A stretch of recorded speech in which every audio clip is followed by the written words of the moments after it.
Hi, everyone. Welcome to the UFO Hub live stream. Today is open lines where I hope that some of you call in and share your stories with me over Telegram.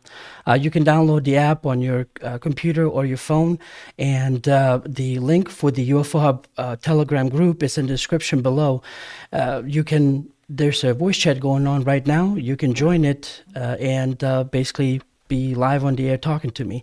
So just some quick housekeeping. Right before I went live, we were supposed to have Sally on, and she was very sorry, but she could not do this right now. There were some things going on that happened, and so she was apologizing, which was not necessary. But I want to apologize to all of you if you were expecting her to be here, because I know some of you like to get to numerology readings, but you can always still do it.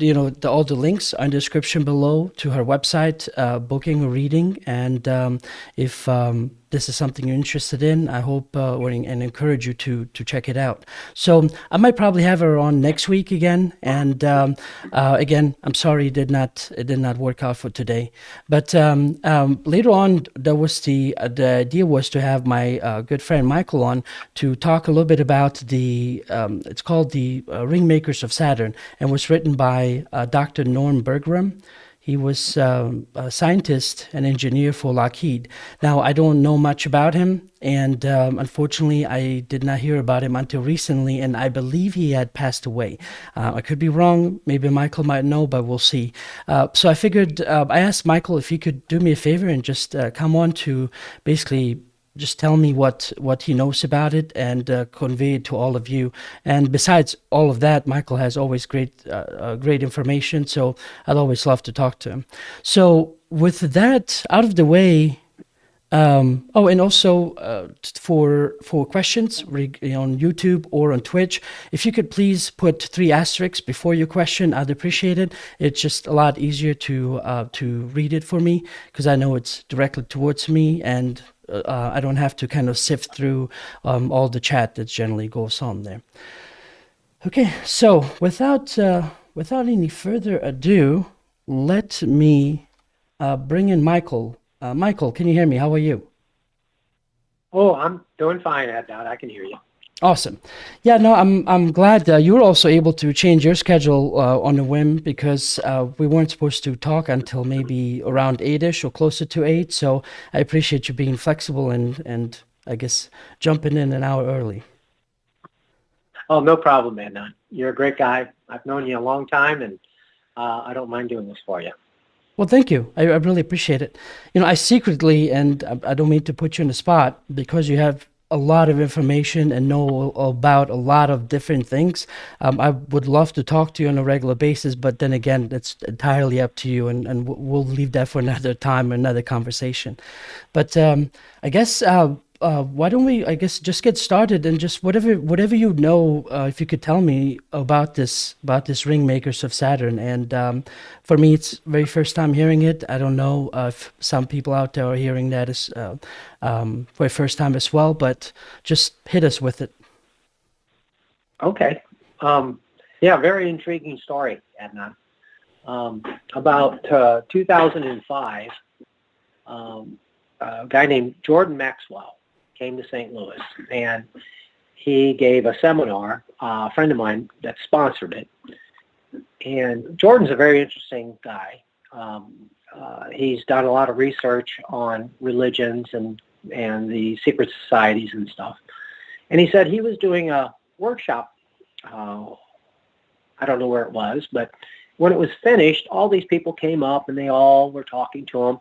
And this little mild-mannered guy, he was dressed in a suit with a bow tie, and just waited, and everybody did their introductions to Jordan, and came up to Jordan and put his hand out and said, I'm Norm Bergman. And he said, I wrote this book called The Ringmakers of Saturn. And he handed the book to Jordan and said, I think you're going to find this very interesting. And then when Jordan looked up, the guy had already turned around and walked away. And Jordan said, the most intriguing book I've ever read. You should get it. So I went and found it, downloaded it, read it, and I agree with him. Very intriguing. Norm Bergman, he just did, well, he didn't just do, but I guess it's been several years with Carrie Cassidy from Project Camelot. She did an interview with him. And he was 97 at that time. He has since passed away. And I've listened to Carrie's interview just recently, and I go, wow. Very interesting fellow. He worked for Lockheed before it was Lockheed Martin. He worked for what was called the NACA, which was a predecessor to NASA. And I think it was called the National Association, or I forgot what it was. But what it was formed right around after World War I. The United States realized that they were behind in technology from World War I. They found that, they did not have air superiority, and so they formed this NACA. It was some sort of a aeronautics committee to get the United States up to speed with air superiority, and Norm was a part of this. Norm Bergman, and so out of this came NASA some years later. What is it? What do they say? NASA is not the same answer twice or whatever. But he did not like working for NASA and removed himself from that several years later. But while he was in NASA, I believe it was the Hubble. He was there when the Hubble telescope was activated. And he found that there was this is Norm's words, Norm Bergman's words, is there was an organized construct in the rings of Saturn. And so he really focused in on it. And I believe he even went, my memory serves me right, I just heard the interview, he said he went and pulled the Voyager 1 and Voyager 2 photographs from Saturn when they passed by Saturn. This may be a little bit before you even, Adnan, but I mean, I remember when Voyager 1 and Voyager 2 were launched, and it was like a great, it was a wonderful thing. People were just excited about this. Well, when they went past Saturn, they were photographing. And Norm found this organized construct in the rings, and he had observed it for many years. It was creating the rings. It was creating the rings around Saturn, and it was creating a new ring that wasn't even there. Because the rings around Saturn, I think they labeled them like A, B, C, D, E. This was new. So they could distinguish back then? Yes. But, they can only distinguish back then because of the Voyager satellite that passed close to Saturn. So because he was part of NASA, he was able to pull these photographs and start making comparisons. And what he found is that he called it the organized construct in the rings, was manufacturing a ring around Saturn. And when he brought it to the attention of his peers and NASA, they all, like always, they poo-pooed, they made fun of him, they said it was ridiculous, but he persisted. And so it became a very top secret project. And so in his book, he actually has pictures of these, I'm going to call them crafts. They look like a craft. And he said they were so large that the front of the ship, if you laid it over the United States, the 48th United States, that the front of the ship could be in Manhattan and the back of the ship would be in San Diego. He goes, they're that large. And there wasn't only one. There were several of them building rings. And then the course of his study, he found that they were building rings around Jupiter and the other gas giants, Uranus and Neptune. And when the satellites were passing through the solar system, they took pictures of Uranus and Neptune. And they found, to the quote-unquote scientists' surprise, that, oh, they have rings too. Well, yeah, because they're being manufactured. And this is kind of a little letdown for me is, while Kerry Cassidy was interviewing Norm, he kept saying, this is a critical crisis that we need to address. And I would say no less than 3 times, Kerry says, what is the critical crisis? And he would not answer it. And she finally said, is there something holding you back from being able to say what the critical crisis is? And he just kind of beat it around the bush, but I felt like somebody probably had contacted him and threatened him that he was not allowed to say whatever this critical crisis is. But in the book, he pontificated that he believes that the rings are really making the whole planet like into a satellite dish, or maybe communication or teleportation processes. So he even said, I don't know if this is benevolent or not, but it sure doesn't look really good. And I agree with him. Anything that's being kept from us doesn't necessarily mean that it's benevolent. Well, unfortunately, now we won't be able to find out for sure, what the critical part was. But I would just want to ask you real quick before you move on. So you did say that it was in his book, or he mentioned it as well, that it was that there are rings also around Jupiter and some of the other planets. Did I hear you correctly? Yeah. Yeah. So he said in the interview, he said there's a new ring that is being formed around Jupiter, and that Neptune and Uranus have rings, and they do. I remember seeing pictures from the Voyagers.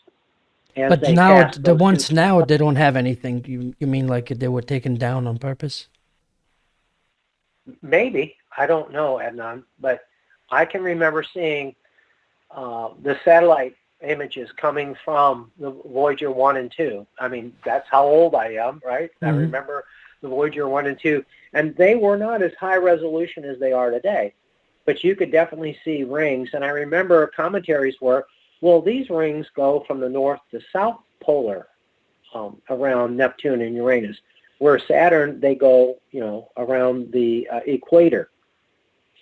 And Kerry also brought up in her conversation that since then we have sent other satellites out through the solar system and over the top of Saturn, and you can see a pentagon or a pentagram, a 5-sided figure over the polar regions of Saturn.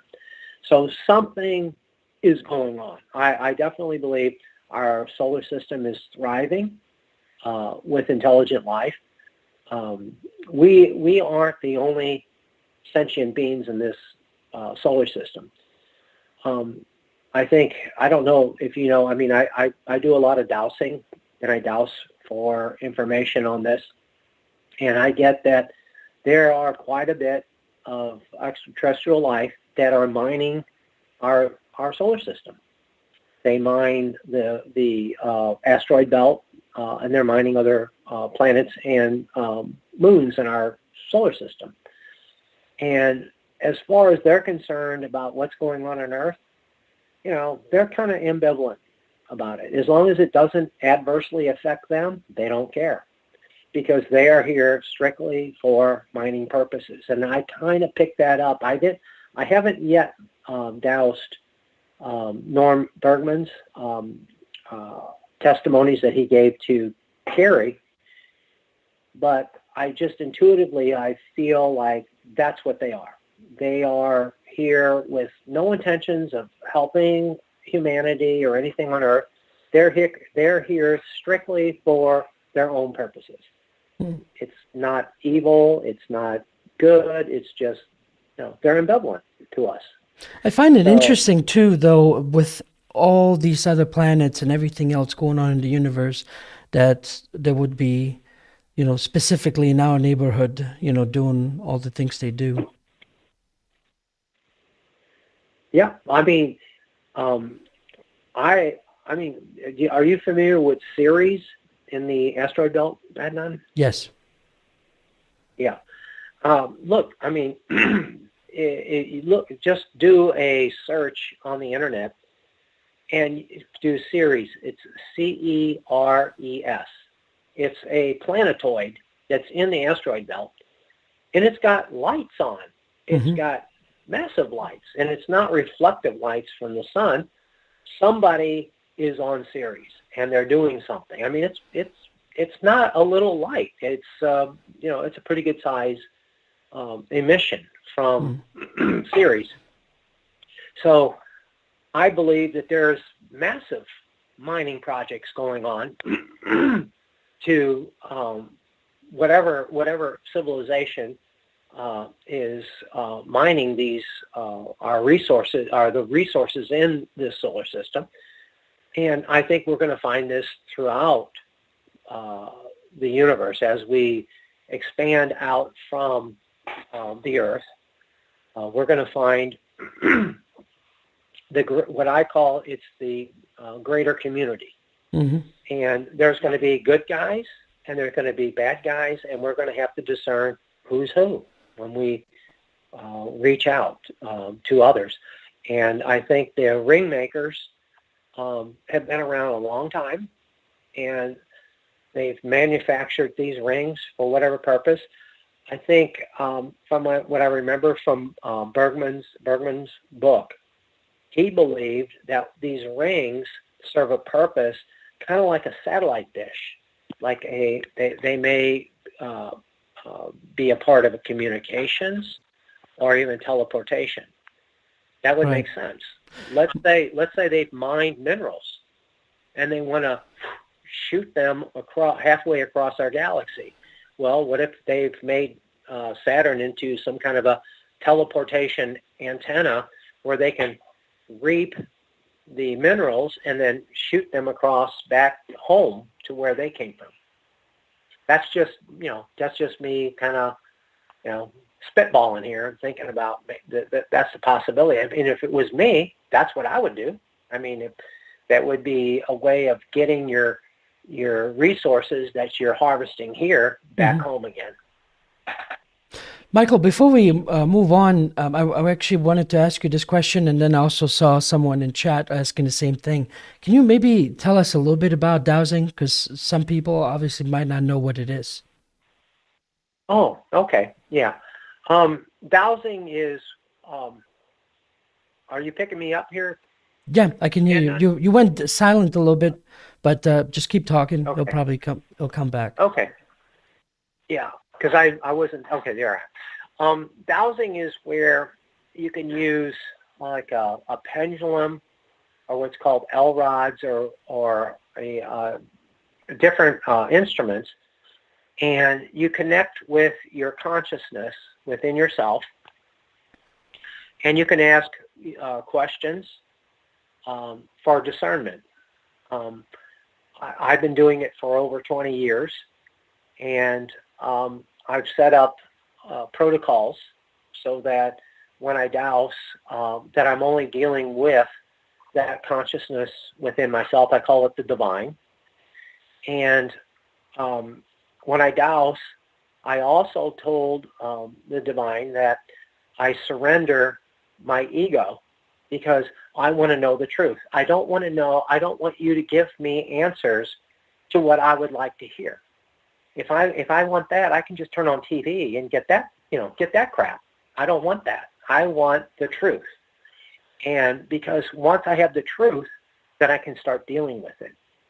And so what I do is, like, some of the dowsers have pendulums, and they swing pendulums over a chart and ask questions.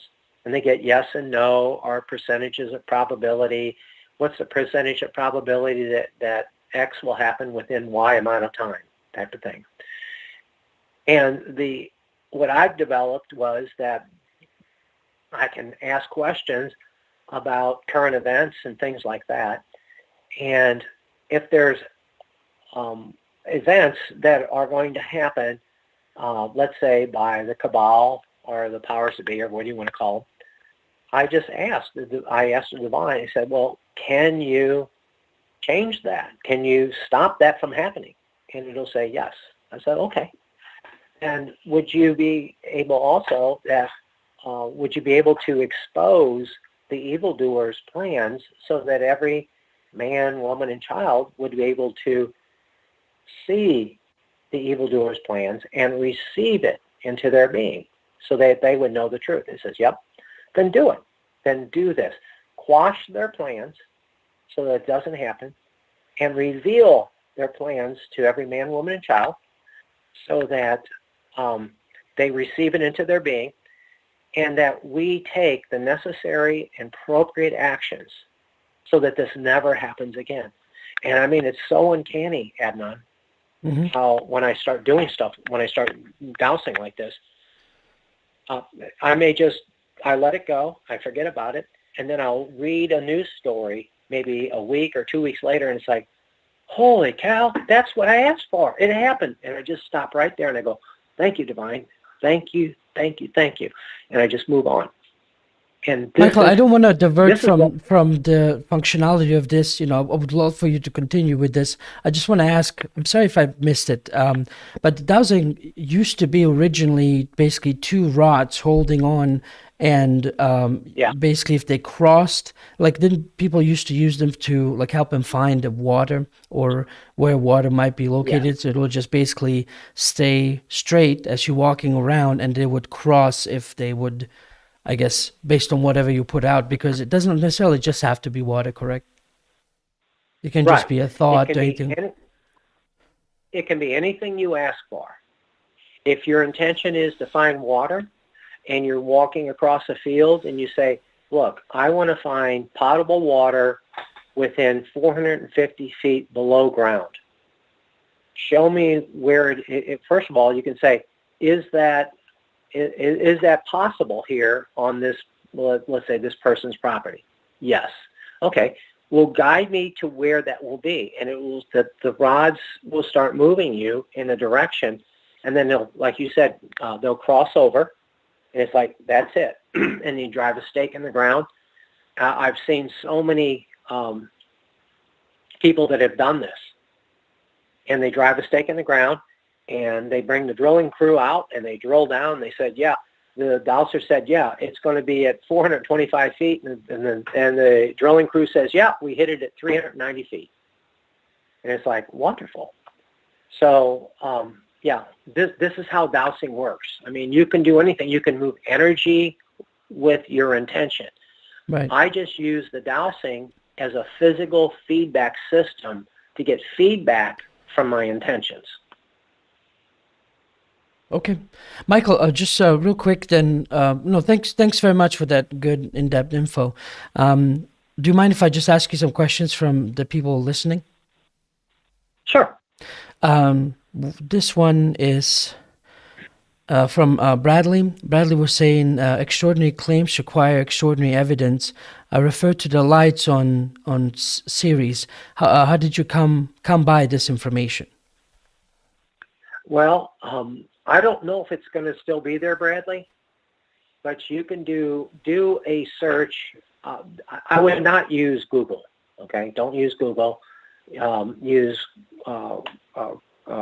DuckDuckGo or some other alternative, and put in lights on Ceres, Ceres, lights on Ceres, and see what you get.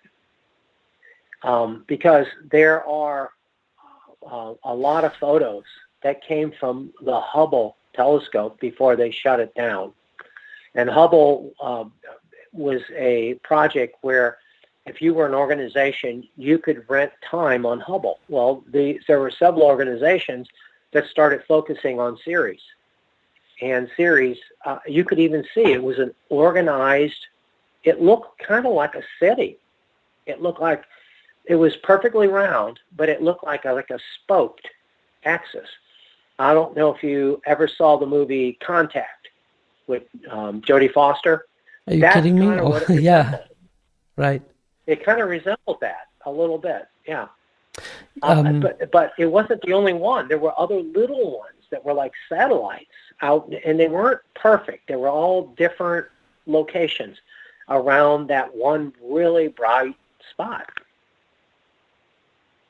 I want to take it one step further. Also, not just not using Google, but also the browser itself, because that was Google's way. When people stopped using Google, they, magically started a new browser. It was supposed to be so much faster and better and everything else, which basically became, even more in-depth tracking system. So, maybe like a Brave browser or any other browser, that using like DuckDuckGo or Start Page or any of the other anonymous search options. Something that I've been starting to use is Quant, Quant. Quant. Man, I mean, it's coming up with some stuff. I mean, really good stuff. So it's a very independent. I don't know much about it. I got it actually from Carrie Cassidy. Mm-hmm. She said, start using this. You're going to be surprised what you're going to come up with. And she was right, so I started using Quant. Yeah, no, anything other than the mainstream, because I don't know if it hasn't become clear to people yet. I hope it's sinking in now. There's a war going on, for your information, for your ignorance, for for all these things that basically only if you real, for example, UFOs, right? Just not to even get into anything, that conspiratorial. But only when you start looking outside of mainstream media do you see this huge community and people that had just said, screw it, I'm going to build up, we're going to build up whatever we can build up, about anything and anything, all they started publishing their own books, having their own meetings, and all this other stuff. Why? Because it's a result of mainstream media not doing its job, so... I mean, things slightly bit changing now, but I don't know what your thoughts are that, there's, basically admitted that UFOs are out there. They haven't made the alien connection yet, but what are your thoughts about any of that? Well, I worked 20 years in television, Adnan. I was an engineer, technical guy. And one of my duties on this particular day, I had many duties that I did. I was very versatile, but I was in charge of recording satellite feed prescription services for a TV station here in St. Louis. Michael, you sounded just a little bit more distant. I don't know what you changed. If you can just get a little bit closer to the phone, that'll be great. Okay. And so... Great. Wonderful. See, I'm not really getting to you here. Okay, here you go. So I came into work about 2:30 in the afternoon, and I've got a clipboard, and it has all the subscription services that are coming down and what times, what satellite dish it needs to be on. And I would have two machines dedicated to recording off that one satellite feed. And so I'm checking them, and I look up, and I see on the monitor it says UFO flap over Mexico City. I said, okay, now you got my attention. What's going on?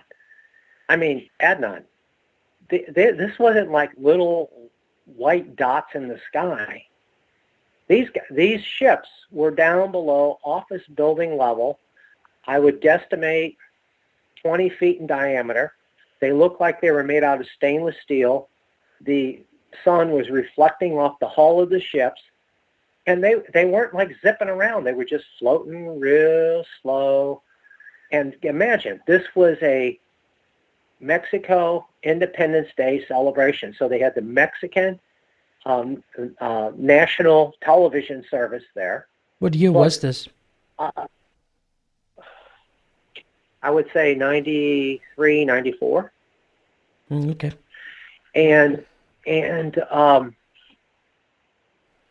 you can imagine everybody there at that parade, at that event, pretty much had a video camera, and they're all videotaping these things. I'm like, holy frickin' cow! Whoa! I mean, Ed, they weren't blurry. They weren't any. They were sharp, crystal clear, metallic craft down below office building level, and they're just floating around. They would go behind a building and pull back and come back out in front and stuff like that. And I'm going, wow, this is incredible.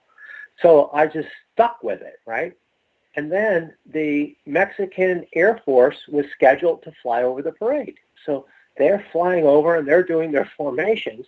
And all of a sudden, all these ships started coming down out of the sky, and they went, and underneath the belly of these aircraft, the Mexican Air Force, and whatever the craft did, they stayed with them and did everything that the military did. And apparently, they must have got a word or something to break formation, and they all split off, and then the ships just stopped dead right there. There was probably 14 of them. And then they shot straight up in the sky, straight up, vertical, and disappeared. And I'm going, holy freaking cow. So I popped that tape out, put another one in, took that tape over to the newsroom and said, did you guys just see what came down? I put it in a tape machine, and in the tape, in the newsroom, we got this huge video monitor that's almost at ceiling level. And I put it in there, and I'm showing it to everybody. And everybody's like, yeah, whatever. Nobody put it over there for editing. This was like 2:30 in the afternoon. So I'm the guy that rolls the tapes during the news. When they talk about a fire and you see a fire, I'm the guy that rolls that tape so you see it. So 5 o'clock came, nothing. 6 o'clock came, nothing. 10 o'clock. Then they did it at the very, very end of the show. And one of our anchors, what they did is they came out of a commercial, and all you see is black, but you hear him laughing. He's like, ha, ha, ha, ha, ha, just big belly laugh.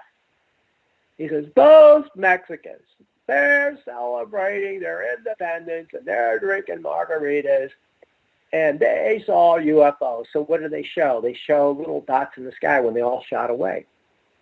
Oh, man, I was furious. I was so furious. After the newscast was over, they tossed it off the night line. I came in a studio because my tape room was adjacent to the studio. I came in there and said, what the hell was that? I said, I gave you guys much better video than that. And then the anchor said, well, the news director told us to do that. He was real smug.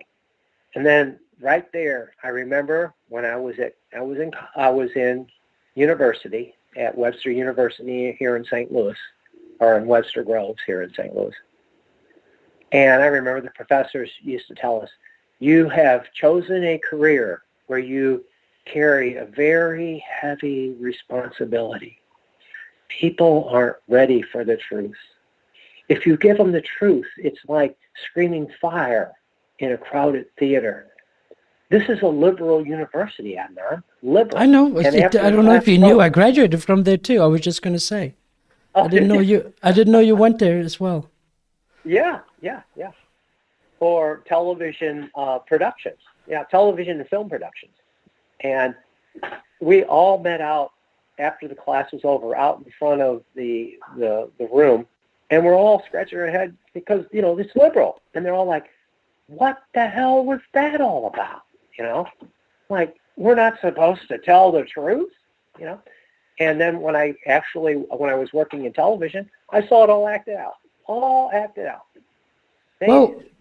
Yep. Sorry to interrupt. I was just going to say, since we're kind of on the same subject, I had a professor. His name was, Mr. Johnson or Professor Johnson. And out of all those classes, mine were heavily in like programming and networking and databases and stuff like that, because my degree was computer science. But, some of those, what do they call them again? Electives, the ones you just kind of take that are not that not that important to your degree. I took this communications class, and that communications class, out of everything in the 4 years, that was like that basically stuck with me. Like 90% of my memory was that class. I don't vaguely Wow. remember any of my other classes, but that one, it just blew my mind. I mean, because you can relate to this, and maybe people watching this might learn something from this as well, and add whatever you can, if you hear what I'm about to bring up. But so, for example, he was talking about the news, and he says that most of the news is really dumbed down for the average person to understand. So, like, it has to be pretty much understood by like a 7-year-old, and not only that, because they want to be the ones that are the ones that they want you to come to them to watch, and that they're the ones in the know. He says, pay attention next time an event happens.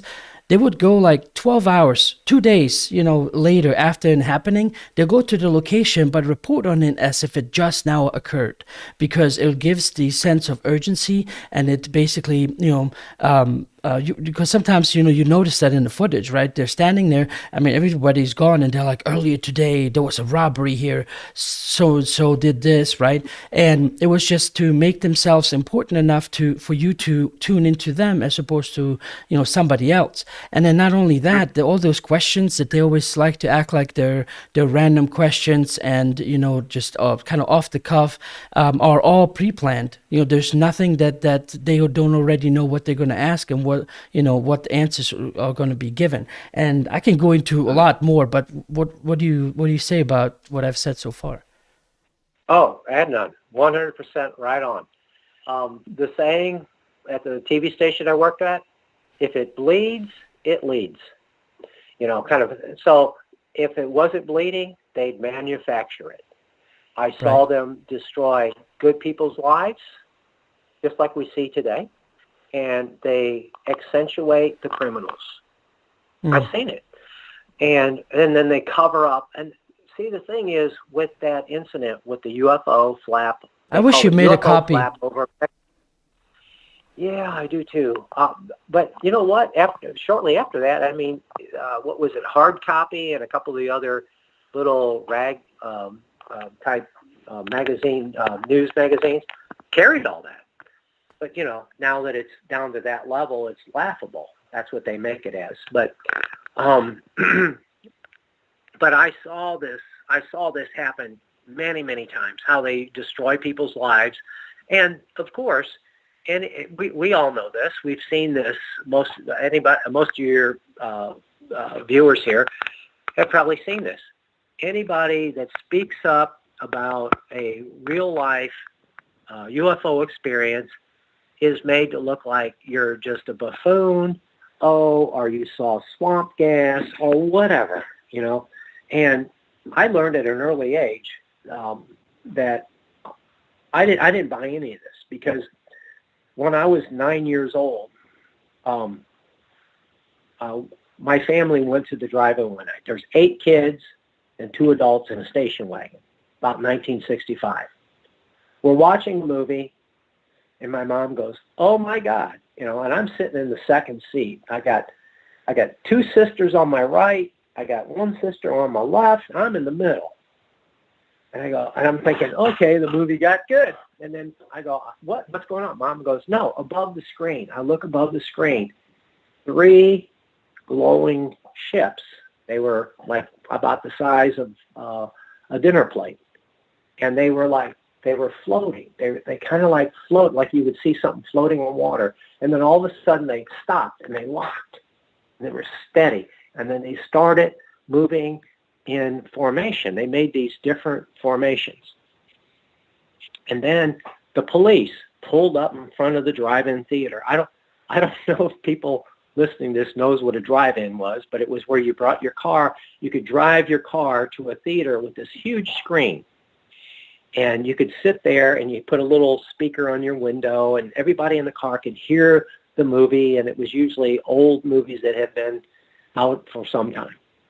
And you could get the whole car for like $5 into the theater. So you got 8 kids, it's a cheap evening. So So we're watching these three ships make these formations with each other. I mean, it was like it was a dance. They were dancing around. Police pull in front of the drive-in, the screen, which is in front of us, and you can see all this dirt because drive-in theaters had like pea gravel for their circus, and when the police pulled in, they stopped. When they stopped, they slid through the pea gravel, and it made this dust come around the front of the screen. And then ships, all of a sudden, they stopped, and they slowly turned up, and two at the bottom, one at the top, so it was like a triangle. And then they took off to the northwest. And it's like, people are out of their cars. I'm trying to get out of the car. I got a sister on my left. She's sleeping. I'm trying to open the door, get out. I fall out, and I hit this pea gravel with my hands. It's like, oh, God, it hurt. And I'm looking at these ships. It's like, and mind you, I wasn't into all this. I was just a regular I'm going to play baseball kind of head, Sci-fi, all that wasn't interesting to me until I saw this. And then they took off, and I started seeing people in the drive-in. They're all out of their cars, and they're parting up in the sky, and they're all talking. I get back in the car, and my mom goes, oh, yeah, those are probably people from another planet. That scared me. I was like, whoa, really? And so we all kind of settled down. The movie's still rolling. I'd say a half hour later, they come back, and they come from behind us, real slow, real low, and they're glowing. And as they come, I mean, their light is like, it makes the whole area where all the cars are parked like daylight. This time, I'm out of the car. I don't have to skim over a sister. I'm out of the car. And they come up, they're flat, and then they come up, and they kind of like swivel up 90 degrees, and you see three discs. They did the exact same thing they did before. They floated like they were floating, and they locked. And they started making these maneuvers. Police came. They shot off to the northwest. And many, many years later, I'd say 30, 35 years later, I'm telling this to a friend of mine. He goes, Michael, what they did is they are using a three-dimensional alphabet, and they are triggering subconscious memories. They triggered you. And it's like, yeah, because after that incident, I just knew how these ships were built, that they had two drive systems in them. How did I know? I didn't even know what a drive system was, but I knew they had two of them, and one was to fly within a solar system, and the other one was to jump major distances through the universe. And I'm in 5th grade. And so I'm drawing all this stuff out, and I got this like 3-ring binder with all these diagrams that I drew out. I mean, I used compasses, and I drew things exact. And I'm on the school bus, right? I get on the bus, I'm sitting down, and somebody sits next to me. I go, do you know what a UFO is? And I flip open this 3-ring binder and explain to them how I saw all this in the drive-in. Next thing you know, the bus is crowded, but I'm the only one by myself sitting in a seat because nobody wanted to sit with me. And so it was like, I would say that was a turning point in my life when I saw this. And the friend of mine said, what they did is they triggered subconscious programming so that you would awaken and begin the process of the awakening part of this planet. And it's like, and so I doused it, and he's right. That's what happened, is that they triggered something inside of me. And nothing's ever been the same since. I mean, I've never looked at life the way I had looked at it before. And I've attracted other people into my life that have been like-minded. Yeah, well, I mean, especially that's how I'm trying to remember exactly when exactly I met you, or which meeting it was. But I guess like-minded, people seeking seeking others that are, at least thinking about these other things that most people don't. They consider themselves normal. But let me just real quick, Michael. I wanted to let some of the people that are watching, let them know. So originally we were supposed to have Sally Faubion on, but she was very sorry and had to cancel, so we didn't get to do a numerology reading. After that, I wanted to have my good friend Michael come on to talk about Ringmakers of Saturn. And because he was way more familiar with that story than I am, it's actually a book, and there are several talks by Dr. Norman Bergeron, who's a scientist and engineer for Lockheed. And so anyway, just catching you up real quick. If you have any questions for Michael, don't hesitate to join the Telegram group to ask him yourself, or if you have any questions in the chat, just please put 3 asterisks before the question, and I'll ask it of him when I catch it. But Michael, thank you again. We haven't exactly discussed how much time you can spend with me, but I'm not in a hurry, and I hope you can chat with me a bit longer if no one else comes on to want to share their stories during open lines today. Yeah, I'll hang with you. Awesome. I mean, there's a lot of things that have happened since that event at the drive-in. So, I mean, I have seen other, I would call them, I guess, ships in the sky. And it's like it's an unfoldment. It's like year by year, more and more things are unfolding to me. It was in the early 80s where I was introduced to Billy Meyer and the Pleiadians. Mm-hmm. And for some reason, I was strongly attracted to that. And later on, I find out that it was a true encounter that Billy Meyer had with a group of ETs from the Pleiades. And to this day, I don't try to say that, oh, I have this connection, I'm a Pleiadian. No. I think what it is for me, Adnan, is it's a path of developing consciousness, just expanding my consciousness so that I can join the greater community that's already out there of benevolent beings. And I want to share that with other people that are ready for this. And what was it? A month or so ago, I introduced you to Penny Kelly. Yes. And I was very attracted to her because what she's teaching is in rhythm to what I'm feeling inside myself.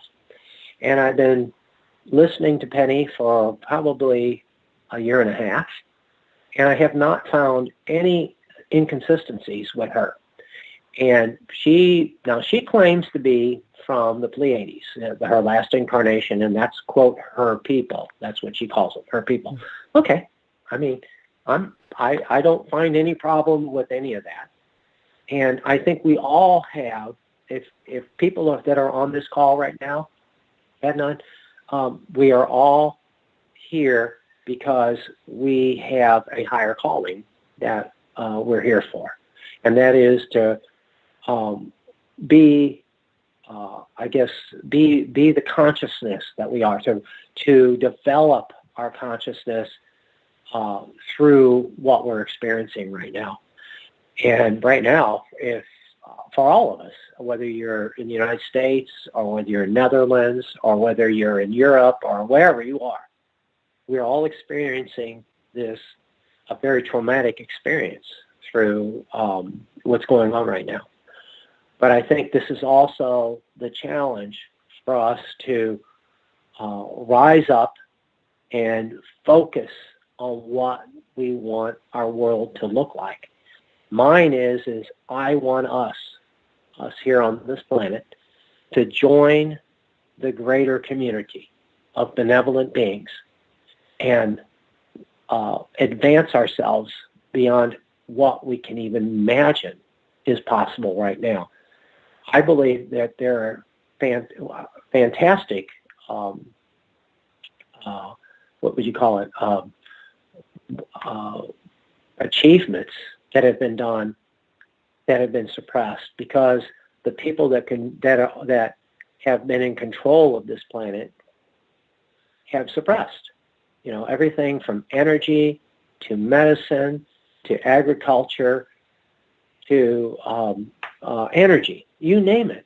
They Right. have suppressed it all for the one purpose of control and benefiting themselves. Right. And I believe that there are benevolent beings that are in other races from maybe other planets, other dimensions, whatever, that are here, that are like our cheerleaders, that are like, come on, guys, do this. You guys can do this. We're not going to do it for you, but we're here to support you. And they do the same things we do. They pray with vision for us so that they pour energy into our development. And if we become open to that energy, there's no limit to what we can do. One of the things that Penny Kelly said to do, and I've done this several times, even when I'm dowsing, I've asked the dowsing, is it appropriate for me to invite these benevolent beings so that we can be in contact with each other, whether it's physical or telepathic or otherwise? And it said yes.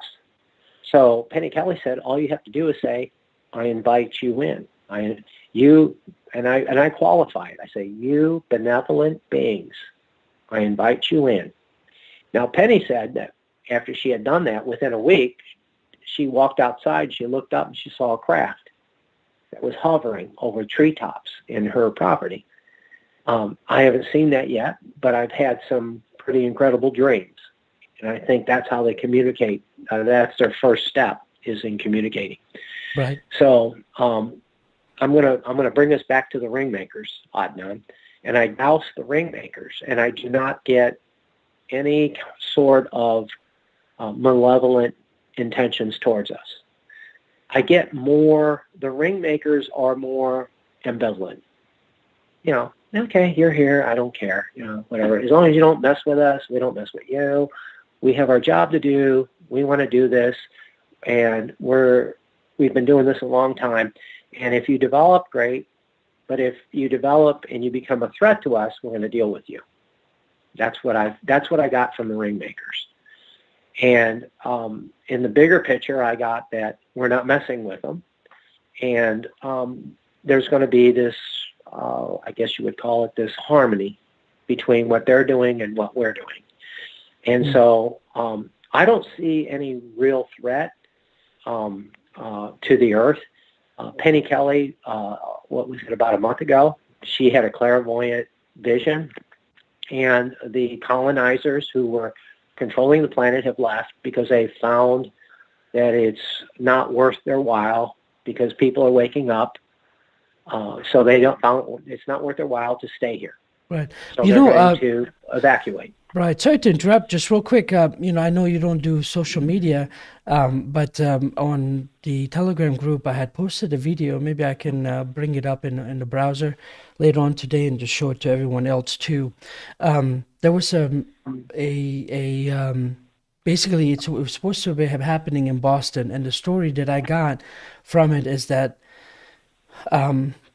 I found this talked about by Brad Johnson that used to channel Adronis, and it's basically these lights that are just kind of shooting off in the sky at different random points, and it just basically said this is like a mass exodus of these other bad ETs, and I don't know. I wish I could be.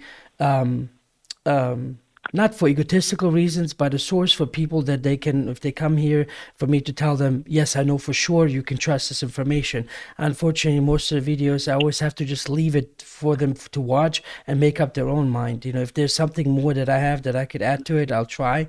But, we're kind of all in the dark when it comes to all this. So in a way, what I'm saying is, if this video is true and not CGI, there's some visual corroborative evidence that this exodus and them leaving is happening. Yeah. And, I think, Adnan, I think the most important thing for people that are on this call is that you develop your consciousness so that you can rely on it for true information. And if you have a question, you can ask it, such as like what you just said. And I doused it, and it was what you just talked about. I saw it last week too, about these crafts that were exiting. What was it, around Boston, I guess? Yes. Oh, did you? So you did see that video as well? And yeah, and and that ain't all of them, Adnan. That's just right. Some of them.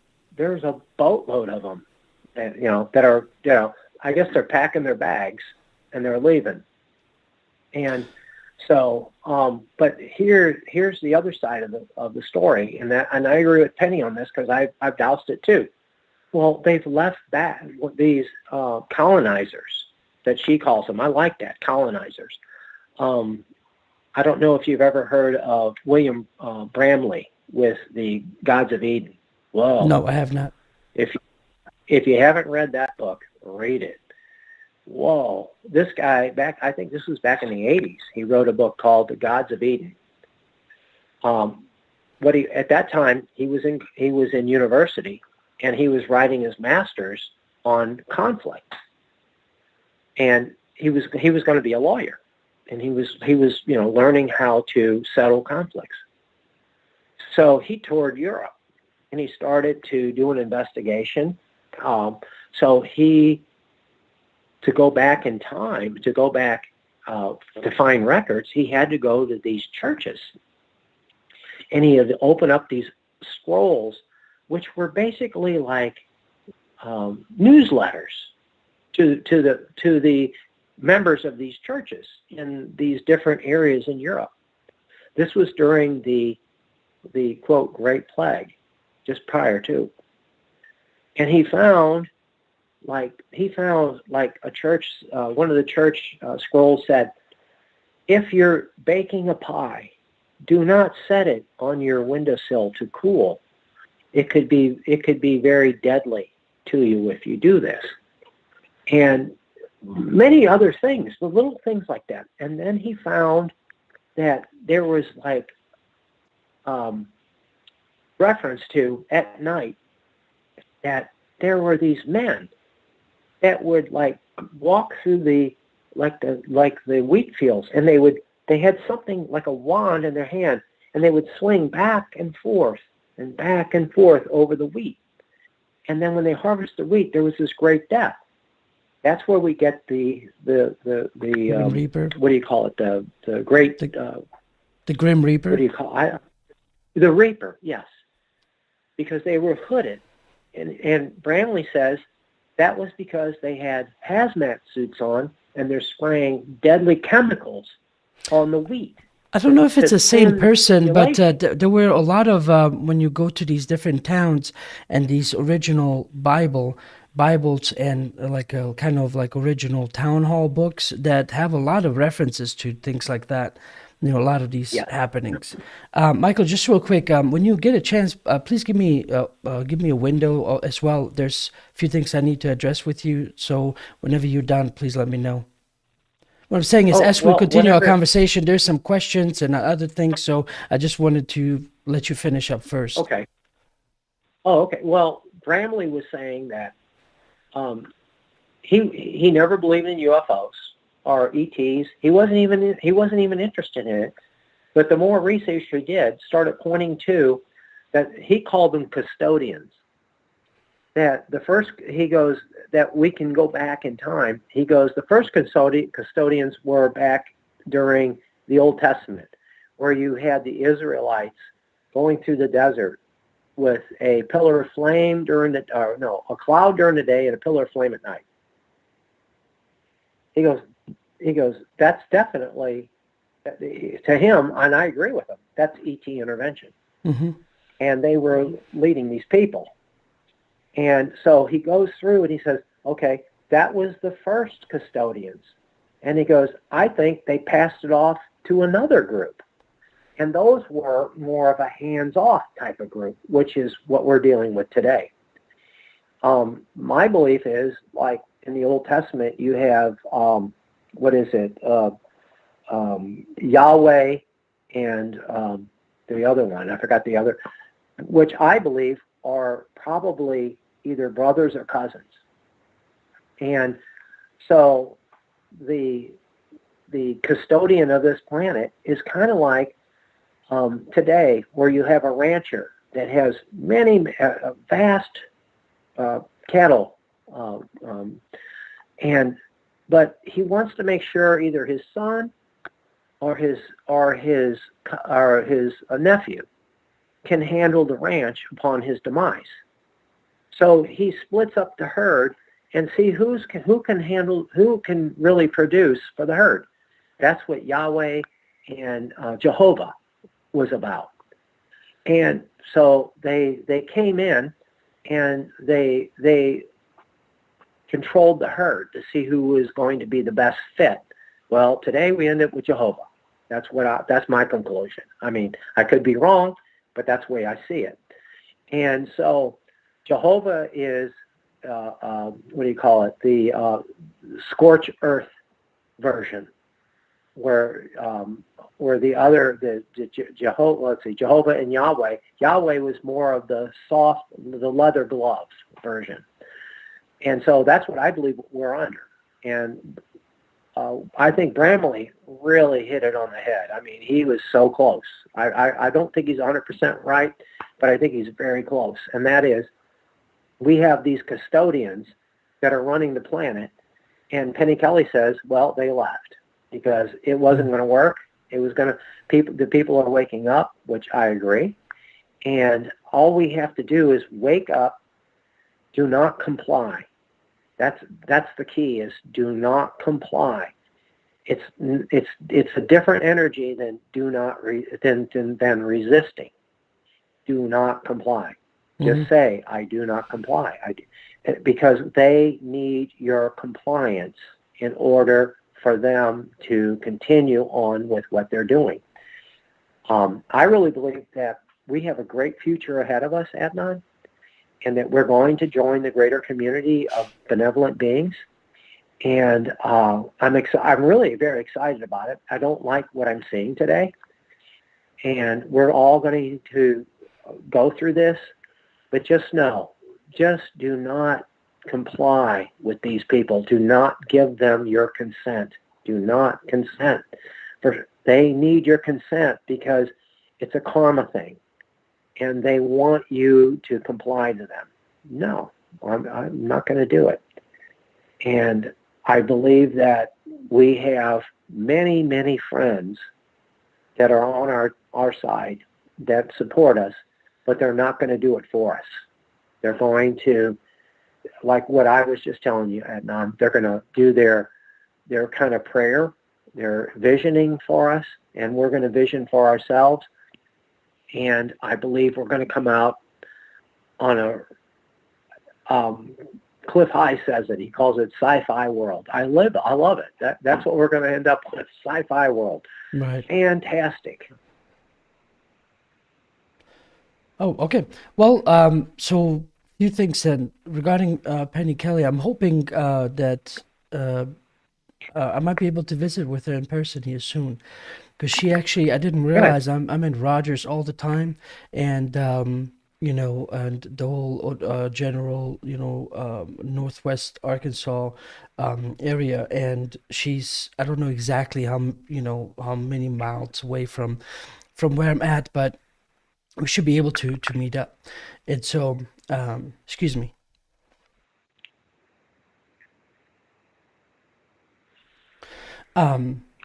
Anyway, so I was, I was telling her, it's like, just let me know, and my wife and I would love to visit. Unfortunately, I'm going to have to drag some of these kids around too, because wherever I go, most of my friends are like, hey, do you want to have dinner? I'm like, yes, it's going to be me and several other people if you invite me. So on that note, just wanted to not finish up, but actually just go back real quick regarding what's going on, like just my point of view out of all of this. And then also there's a question by Bobby in chat, and there's Paulie also been patiently waiting in Telegram to, I believe, ask you a question too. So I'll get to them after, just make this brief statement.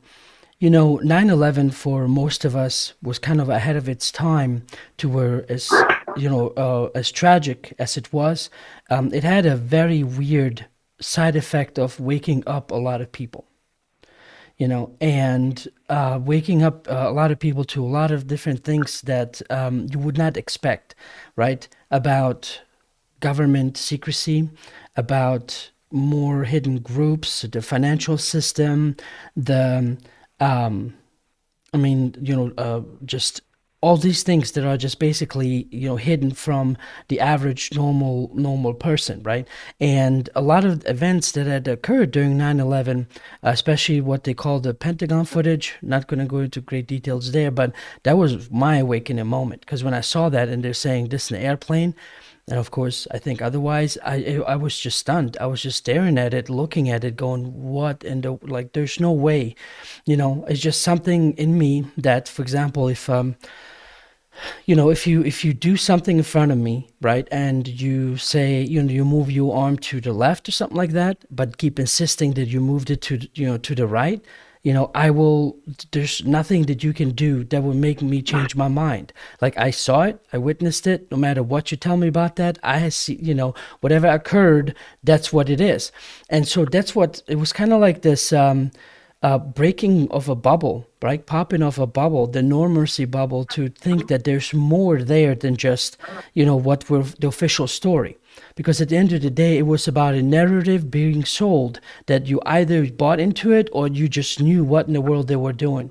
And to us, for, few of us that have woken up during that time, because of 9/11, I believe this whole thing going on with the pandemic is that it's actually, now playing the same opportunity for the rest of the world. Not saying that everyone will wake up from this, but it's affecting everyone in a certain way, to where it will make you look into the government, it will make you look into the narrative, it will make you look into all these other details that they're trying to get you so hard to look away from. Right. And so those that already been aware of, from the very beginning, I have to say, because I've had, I still do have a awesome life, and so I always live it with joy. So, especially since I got married and children, that's kind of been my main focus. So I haven't been kind of in this, in this mindset for a long time. It's all been just, live, joy, and provide, that type of, thing. And so when initially hit, I have to say, I was back on that normalcy train, so that, like, in the beginning, I was like, oh, well, let's put a mask on, let's do this, but it only lasted for like 2-3 months. And I even hate myself for doing that, because then after about a month into it, I was like, well, hold on a minute. There has to be information out there for me to get to the bottom of this, because there was so much confusion. Everybody's just putting all kinds of information out there. I'm like, I'll just go online. I will figure it out and get to the bottom of it. And the fact that it wasn't even anything conspiratorial, right? The way the news was talking, the way they were delivering the information was very flawed. And anyone that has, any kind of, understanding, you would know that the way they're speaking in omitting terms, that because I don't know if this is like an intuitive thing or just life experience. Every time they spoke, I could see that they were not telling me the whole truth. I was like, yes, but what about this, or what about that?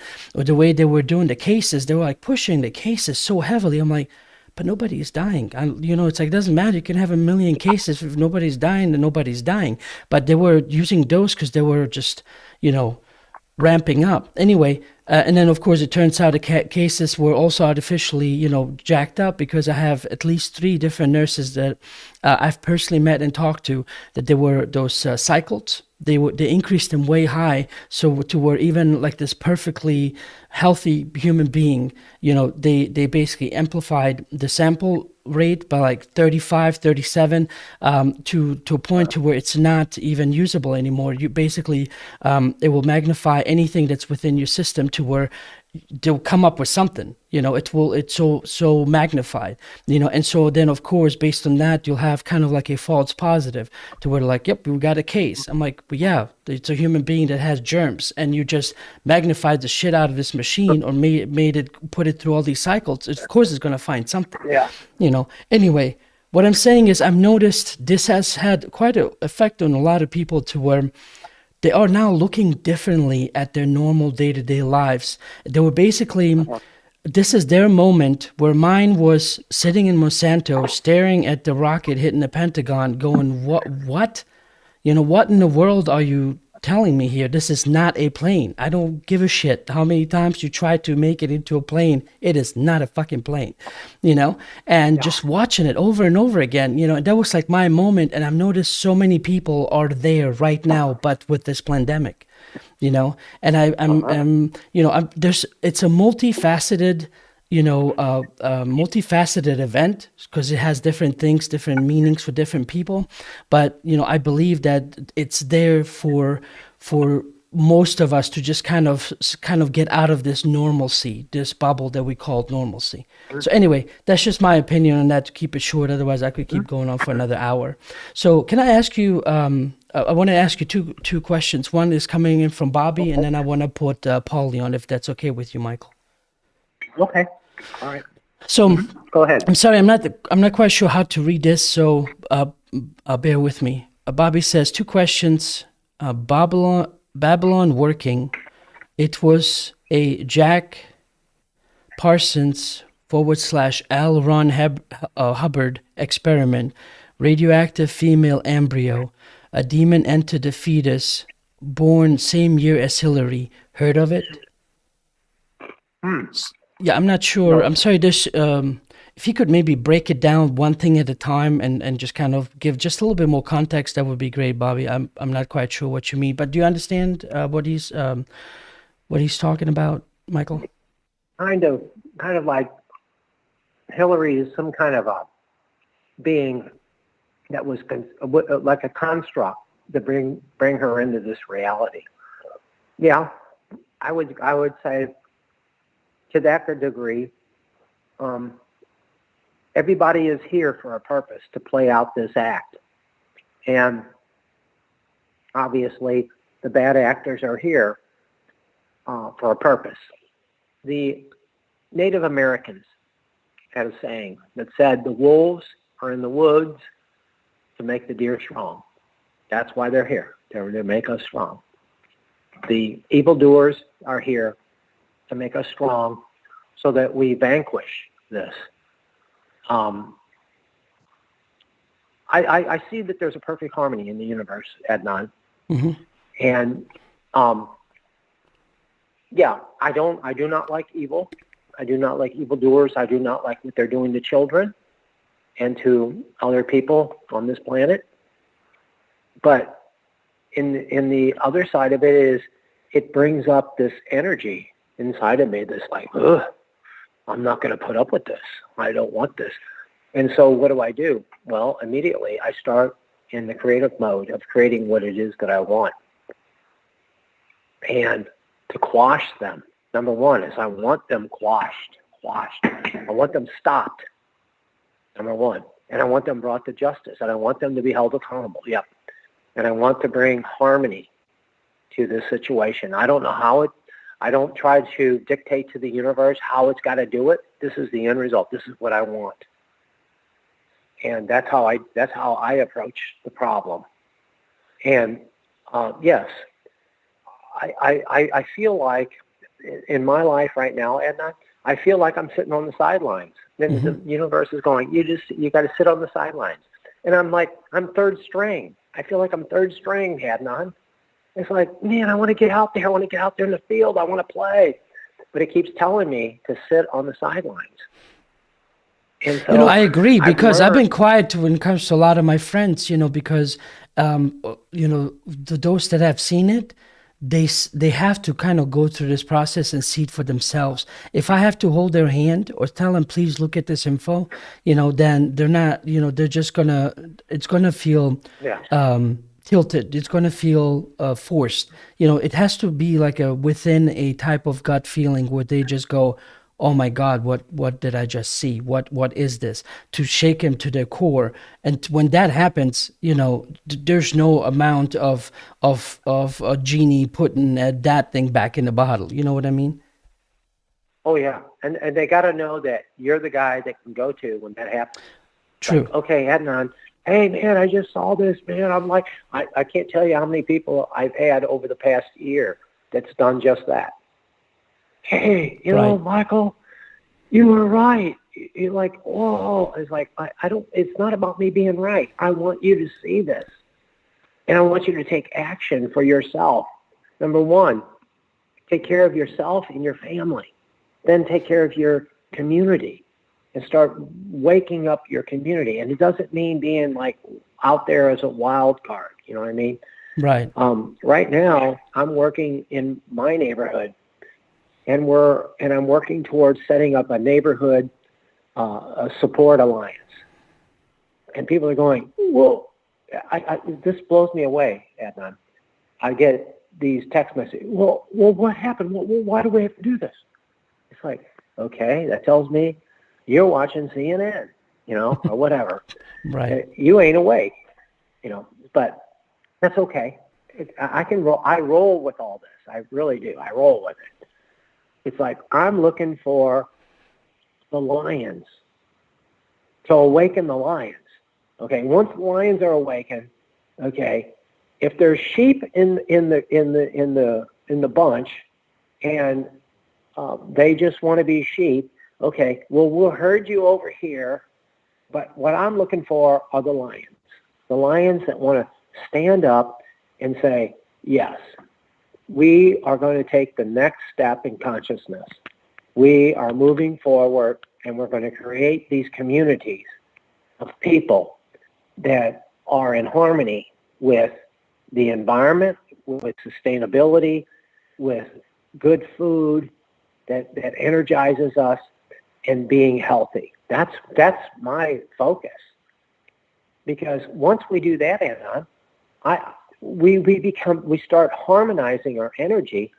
We're going to start meeting our greater community of people from all over the universe.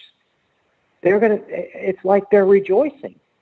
Like, right. Whoa, you guys finally grew up. We're so happy. We want to be with you. We want to be with you. You know, you're part of our family. We want you here. And that's how I see it.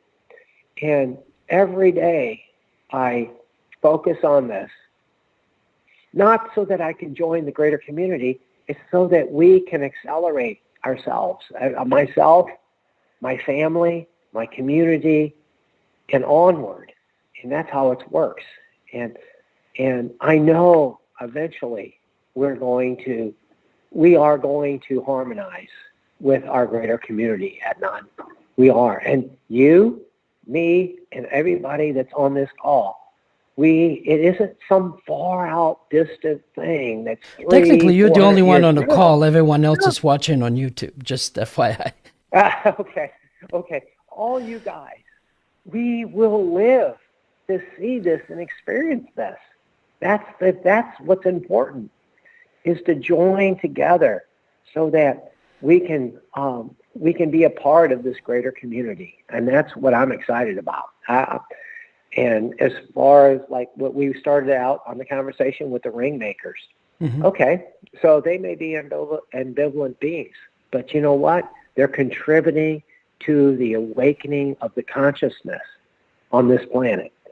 And Norm Bergman, he did an extensive research on this. Actually, he was assigned to monitoring this, I don't know for how many years, it was quite a few, that he had to write reports and monitor this progression. I mean, they watched the E-ring around Saturn be built. They watched the E-ring, E, like an elephant, E-ring. They watched it built by this machine. He watched it and reported on it. Now they're on another ring. So as far as I'm concerned, is like what we have to do here for ourselves, if we want to be a part of the greater community, is just advance yourself. You know, advance your consciousness. And how do you do that? Well, you step out and you communicate with it. My best times are just before I fall asleep, just when I wake up in the morning. And one of the first things I do, or the last things I do, is I give thanks for all the things in my life. My wife, my beautiful wife, my home, my community. And then I reach out and I say, this is what I want. This is what I want in my life. And I start telling it. Well, I want harmony in my community. I want us to be thriving. I want the people in my community that we all get along and we work together and we build this great community of people where we have nutritious food and we support one another and we expand our consciousness and we reach out to our family, our extended family. And this is, however, and the thing is Adnan, is I don't try to dictate to the universe how it's going to happen. I'm just saying, this is what I want. Let's make this happen. Let's do this. Right. And I see it every day. Now, granted, like, I also see the bullshit on the other side. You know, I see Pelosi and Biden and all this crap, and I see it on the other side. And it's like, it's upsetting. It upsets me. So I have to, like, get centered again. I have to say, look, you know, this is what I see. I'm upset about this. You know, give me, you know, what I need in order to harmonize this. And the universe, like, it does it. It's like, oh. So. No, that's a great message, Michael. I don't feel upset. That's the thing about it. Yeah, I feel concerned. Like Adnan, if something happened to one of your children, like something, I don't know, like maybe they were ill, you'd be like focused on them. You'd be like upset, and you'd be like, oh, you know, and you would focus energy on them. That's how I feel. That's what I feel about our world and our society. It's like, wow, we're injured. We've been injured. And because we've been intervened on by extraterrestrials who do not have our best intentions. They were whatever they were, like Penny Kelly said, they were the reptilians, not the reptoids, but the reptilians. But they left. It's like, okay, but now we're left damaged. We're damaged. So I do a little prayer to the divine, and I ask that we be repaired and that we be brought to wholeness and that we be brought to harmony, and that the whole, all of us, all 8 billion or whatever, 7.8 billion of us work together and we bring this planet into a paradise for all of us. Because I don't want to see anybody going to bed at night hungry. I don't want. What I want is, I want everybody to have their basic necessities met every day. And if they want to go beyond that, all they have to do is accelerate themselves and apply themselves. And before we know it, we have a Star Trek society. You know, right. we are living in a society where we're interacting with these benevolent beings that have been waiting on the sidelines, waiting for us to mature so that we could join them. And it's like, yeah, that's my strong desire. And I live every day with that in the forefront of my consciousness. We'll get there, Michael. We'll get there. Oh, yeah, we will. We are going to do this, Amnon. It will happen. And that's what's exciting, is that I see it, I feel it from within my being. And when I see things that are tragic that are happening, I know I have power, because I understand who I am and where I come from and how to access that energy to make the appropriate corrective actions, so so either it stops a false flag from happening, or something that has happened to heal that situation so that there's balance and harmony. That's what's important. Right. That's Okay. to me. That's Yeah, no, thank you for that, Michael. So just real quick, Labels has said this earlier, and I also keep sometimes forgetting. I'm also streaming this on Twitch. So I've put some messages out there for those watching. I'm basically asking you if you have a Twitch account or if you have the ability to also watch this on Twitch. Please do so, because sometimes for example, there's PD had said something like, "Oh, he wished for me to do a show or something like that." Well, for example, if I were to do a 9/11 show, it would have to be on Twitch, because there's no way YouTube can let that slide the way I want to present it. And so, for example, it would just be a message on YouTube to say, "Hey, hop over on Twitch. It's going on there live right now." And so, anyway, so for those of you watching on Twitch, on YouTube, I hope you also sign up on Twitch as well. And maybe PD in the future, I'll put it all together, hash through all my videos, find all the stuff that I've been saving and all my files, and just basically what got me to wake up, present it in that way, and see if it has the same effect on you, to see what has not been covered or told about that particular event. So just real quick, I've had this video ready, and Paulie, I promise, I know you've been waiting patiently. Thank you so much. I will get to you, right after this video. So I want to, too many tabs on my end. I want to play this video, and this is what I was referring to. It's not going to have any sound. This was posted by, let me see, by UFO News. And it's basically a video that's supposed to show Boston, and this happening in Boston, I guess at night. I don't know exactly when. And they added all this music and on all that stuff, which is not that important really to hear, but what you're seeing is what you'll be basically getting out of this video. And here they are again, slowing it down again. It's basically, it's the skyline of, I'm basically repeating for those that will be listening on this only later on. It's basically a skyline of Boston with these orbs just flying upwards at all these different random dots, but just in a very high speed. And it's supposed to, this particular video says, multiple UFOs flying straight upwards in mass UFO exodus, Boston, Massachusetts. So I posted this in the UFO Hub Telegram group. If you have the ability, please do join the group. There's a little bit more interaction that I can have that I don't have on YouTube or can't have on YouTube and Telegram group. So, for example, this video was already up there for several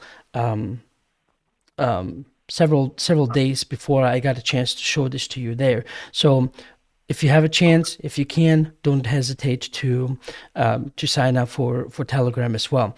But what I'm partly doing by having Telegram and Twitch, and I have the account set up on Rumble, but I haven't uploaded anything there yet because it requires a lot of work to basically upload the entire library up there.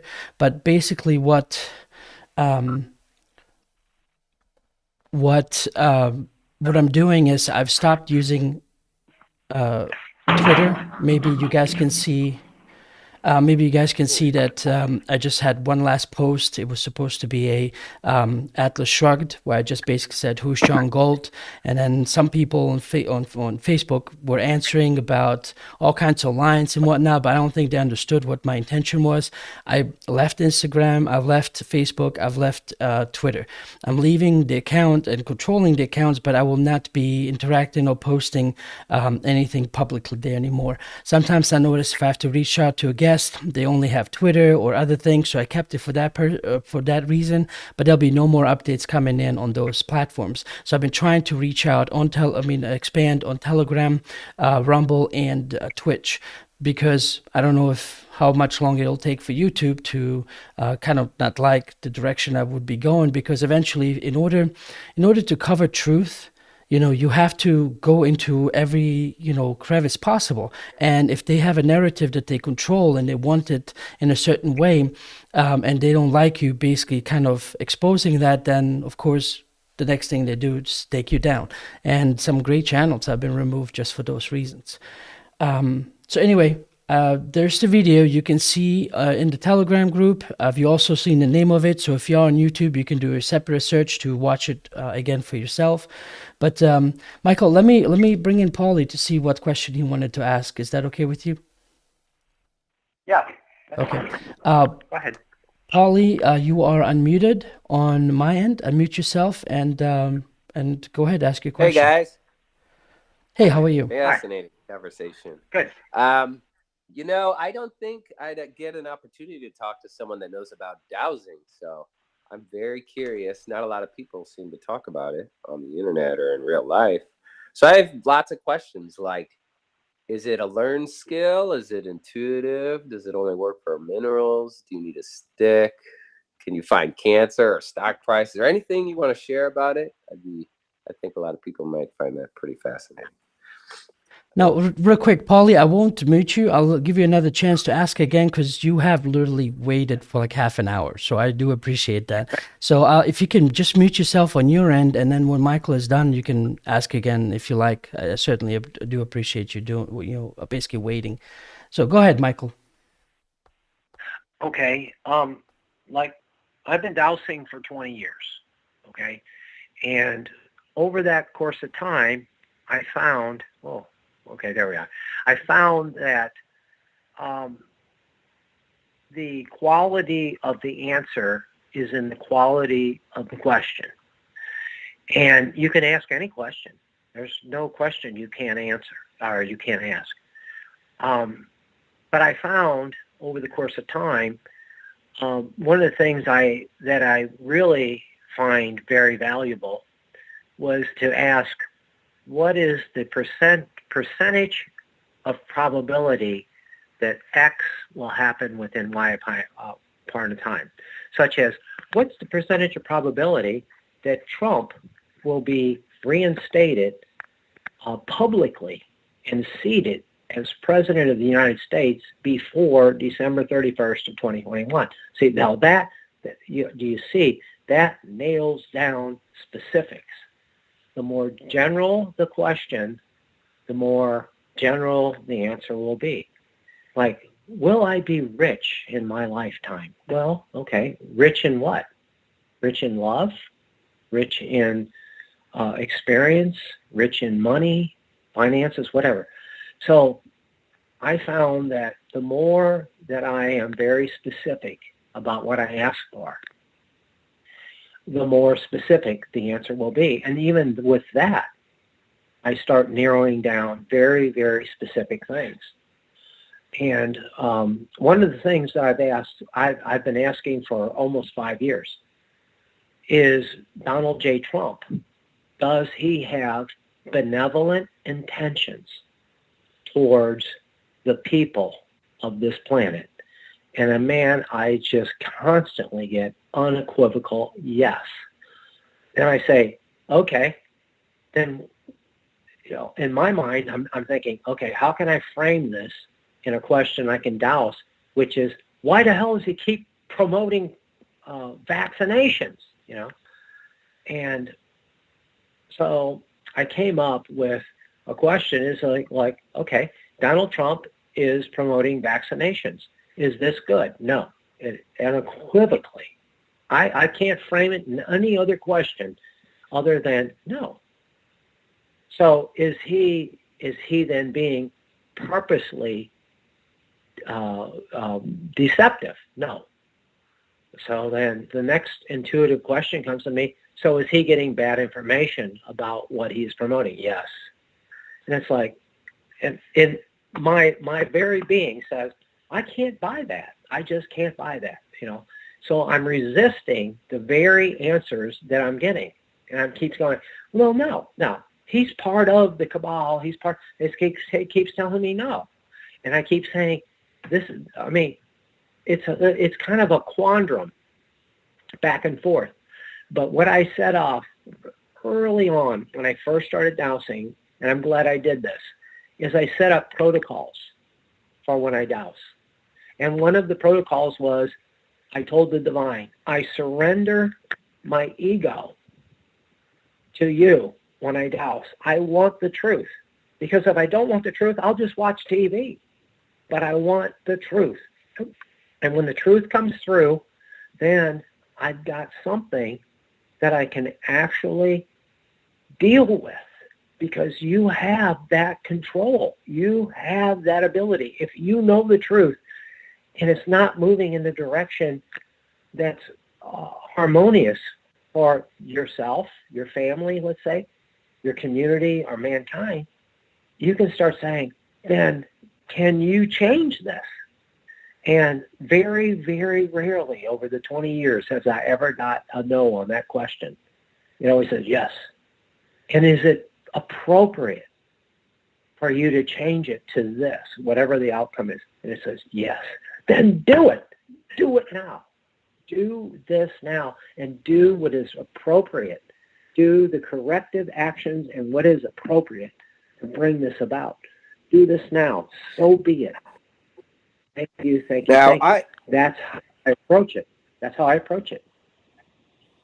I always thought dowsing was someone walking around with a Y-shaped stick looking for oil, but what you're talking about is something different. So are you meditating when you ask these questions? Do you get the answer immediately or months later? Yes. I mean, how does it work? Well, I hold the dowsing rod. I use L rods. You know what those look like? You know what an L rod is? Nope. Okay. Can you imagine, like, take a coat hanger and you bend it. So there's a little short end and there's a long end off the end of it. And it looks like an L. And I hold the short end. And there's two of them. And I set up a system to where I say, okay, when you cross X, when it looks like an X in front of me, that's a yes. And when they're out to my sides, that's a no. And then my right dowsing rod, and I say, well, when I want percentages of probability, when you're tapping at the very tip, that's 100%. When it's down there where I'm holding the rod, that's like 0. So Michael, just one quick second. What I'm going to do also, Paulie, if you're watching simultaneously on YouTube right now, if you go to YouTube, you see a person holding the L rods, holding two of them in their hands, and that's what Michael is talking about. I'm sorry, Michael, I'm just giving visual aid to what you're talking about, so please continue. Yeah, that's exactly it, just like that. And so when the rods cross over themselves and make an X, that's a no, or that's a yes. And when they go out to the sides, 90 degrees to the hands, that's a no. And the rod on my right hand, when you see the right hand, that's the scale. And the one on the left is the meter. And if it slides all the way down on the right to like 0, that means there's a 0% probability that will happen. But if they start tapping each other at the tip, that's like 100%. And I found out that about 70% and above, that pretty much it's pretty much going to happen. So, but I don't. If it's an undesirable outcome, I say, well, divine, can you change this outcome so that it comes out this way? And I would say 90% of the time it always says yes. Then make it so that it happens this way, and do do the corrective and appropriate actions so that this turns out this way. Will you do this? And I go, okay, then make it so. What you are doing, what I believe I am doing in reality is I am doing a very assertive prayer type of prayer. I'm not begging the universe. I'm not micromanaging the universe and telling it how it has to be done. I'm just saying, this is the outcome. This is what I'm seeing. You're telling me this is what's going to happen. I don't want this to happen. You agree that this is not a really good result for it to happen. So let's create this. Let's correct this and make it a result that would be appropriate for, let's say, mankind, or for myself, or your family, or whatever you're asking for. And over the years of doing this, it has astounded me as the stuff that starts to happen when you start moving it. Because what you're doing is you're moving energy, and you're focusing your attention, and you're getting, I use the dowsing system as a physical feedback system. Okay. Am I on target? Am I doing the right thing? Is this the right direction to move this energy into? And it's telling me, yeah, do this. Just real quick, And while so- you're on those subjects, somebody was asking, do you ever get a non-answer from the dowsing? Yeah. And it broke my heart. I had my neighbor, good guy, really good guy. And I said, he went and got a jab. Can you reverse this so that he doesn't have any adverse? And he said no. It's like, wow. And I mean, almost brought me to tears. It even chokes me up when I think about it. And then I start getting intuitive thoughts. Oh, was this his choice? Yeah. Is this part of what he has to understand and learn? Yeah. And if you correct this, he won't understand and learn. He won't understand and learn. So he has to go through whatever it is he did with this jab. Michael, just real quick, I don't know if you heard me say no or not, basically non-answer. This person was asking like a no response. Did you ever get like a no response to certain things? No. In the beginning, I would. But now, it's uncanny. I'm sitting here with the dowsing rods, and I'm just kind of like thinking the things, and it starts answering stuff. Just it's like, whoa, that isn't a focused question. I didn't even focus it, and it starts answering. It starts doing it. But in the beginning, I would get no response. I'd sit there. So what I had to do, or what I did do, let me correct that. What I did do was for about a month, I would sit in the same place in my house. I would take my dowsing rods and I would ask very, very simple yes and no questions.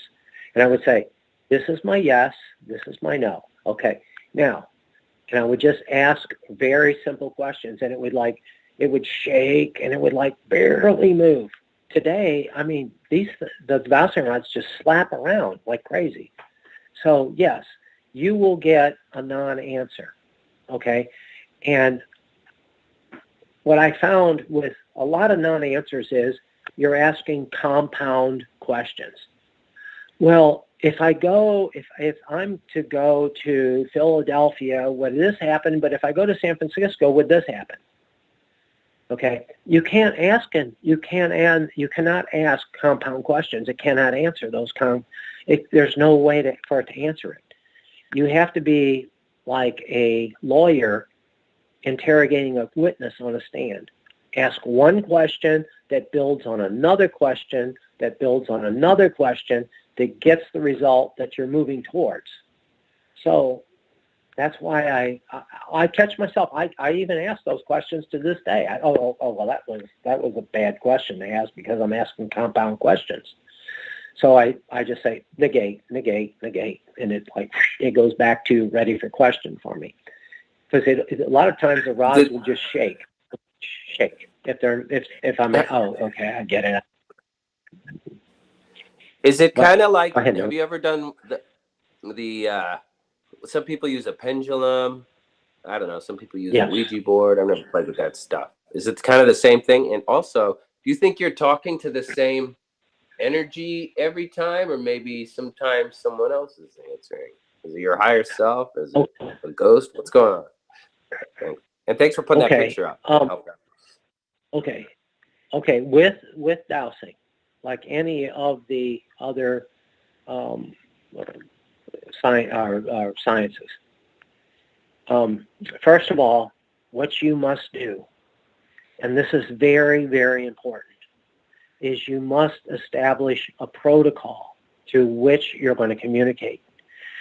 If you're going to dowse, I highly recommend you go to Letter for Robin, I think it's .org, and download that. It's a little PDF book, and it establishes a protocol, because you can do pendulum dowsing, you can do rod dowsing, you can do what I do is L-rod. My favorite is L-rod, but I can do anything. I can pick up something and it starts doing its stuff, and I like, what does that mean? Well, and whoever understands it goes, well, it's responding to you. Okay, I've experienced that. So, but the important thing is, when you start delving into this, if you do not establish a protocol, there will be entities that will enter, more than likely archons from the astral plane, who will jack with you. They'll just play, and jack you around. So you don't want that. All you want to do is to communicate with the divinity within you, okay? And establish a communication system, a physical communication system.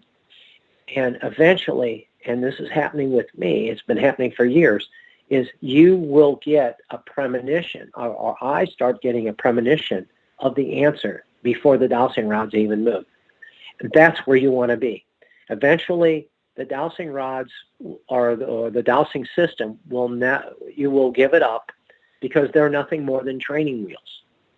And you will start having a vision, a premonition, an urge, whatever. It will start activating within you. And you'll start, for me, I start seeing pictures. When I ask a question, immediately I'll get a flash and I'll see the dowsing rods in my mind with the answer. And I'll look down and there's the dowsing rods moving in that direction. So it's like I almost don't even need the dowsing system anymore. But the important thing, and that's a good question you asked, because there is so much stuff out there that can jack with you. It will pretend to be the real deal. One of the first things I did is I made a deal with the divine. I said, divine, I surrender my ego to you, to the truth, whenever I douse or whenever I ask for information from you. I don't want my ego to be the dominant force in the answer to the questions I ask. Because if I get that, I can just watch TV and get that. I don't want that. I want the truth. And believe me, when you get the truth, there'll be times you don't want to hear the truth because it hurts. But the other side of the coin is once you get the truth, you can say, hey, divine, can you do this instead of this course of action that I'm heading on? And if it gives you a yes, then say, yeah, then let's do it. Let's correct the course that I'm on. And I don't have to suffer the consequences of this. And even to this day, I've been doing this for over 20 years, and it still hurts to get the truth sometimes. It's like, whoa, that's horrific. That's a horrific, whoa, But I'll sit back and I'll take it in and I'll say, okay, divine, can you correct this so that this doesn't happen, so that this false flag doesn't happen and injure all these people? And then say, yes, okay, then do what is necessary and appropriate for this not to happen, and expose the evildoers' plans and bring the evildoers to justice, that they are held accountable for this. And this is something that just recently came to me, and that the people that see this information, they also receive it into their being as truth and act upon it, so that this never happens again. What I just told you is so important, that they receive this truth into their being and they act upon it so it never happens again. That is so important. It was like, it came to me like one night I woke up at 3 o'clock in the morning. It's like, wham! It's like the thought just came to me. It's like I couldn't sleep. And from there on, I've been adding that into my, I guess you call it a prayer. I guess that's the best thing I can describe it as. Just real quick, I'm sorry, Paulie. I just wanted to add for those watching, if you also actually what, because we're still wanting, or I'm still wanting to do open lines. So if there's anyone that would like to share their story, please log into Telegram and raise your hand so that I know there's somebody waiting there. Otherwise, I'll just keep on have Michael sharing his information with us, and then eventually we'll quit for the night. But just putting that out there, if you would like to call in and share your story, just download the Telegram app, join the UFO Hub Telegram group, and you'll see a voice chat going in there right now. Okay, Michael, I'm sorry. Paulie had a question for you, so please go ahead. Last question. Do you think it's more accurate if you ask a question maybe relate out there in the global consciousness, say like, is that there's a volcano that's erupting for a while? Is that going to be a big problem versus like a more selfish, specific question like, what are the lotto numbers next week? That kind of stuff. All right, thank you, Paulie. You can ask, yeah, Paul. You can ask both questions. It isn't that you ask the lottery numbers so much as what. Let's say you won the lottery. What would be the end result of that? That's the real question you want to ask. As far as a volcano erupting, yes, like this La Palma thing, I doused it, and I said, can you see, the thing is, I don't want the energy to be encapsulated. It has to be released. It's part of the natural process. Can you release it in a way that it will do no harm to others, let's say? It says yes. Okay. Then do this. Then let La Palma release the energy so that it does no harm to other people. As far as, like I said, with your lottery thing is, what you want to ask is, you want to get a vision, or let's say you won $2 million. Okay, you want to win $2 million on a lottery. So you win $2 million. Now what? Okay, that's the question. What? Now what? How's that changed your consciousness? How's that changed you? What would you do with it? See, that's where you come into the vision. You want to have a vision for your life and how you want your life to be. And if winning a lottery is part of it, hey, hallelujah, brother. Go for it. And use that money to build that vision that you had, or however that money comes into your life. Or maybe it's not even money. Maybe it's just some wherewithal. But you're going to find out if you douse, and that's how I found out. The more you douse, the more I doused, the more I found the quality of the question produce the quality of the result. And it really boils down to, I see it as dowsing is nothing but conscious prayer. And I look back on, because I was brought up in a Christian environment. I'm not necessarily a born-again Christian or anything like that. But I look back on Emmanuel, and everything that he did was not a begging, groveling question. He would always make commands. Like when he was in the boat with the apostles and the big storm blew up and nobody had the balls to wake him up except Peter. Peter woke him up. Master, master, master, oh, look at this storm. He goes, have I not taught you anything? He stands up and he goes, peace, be still.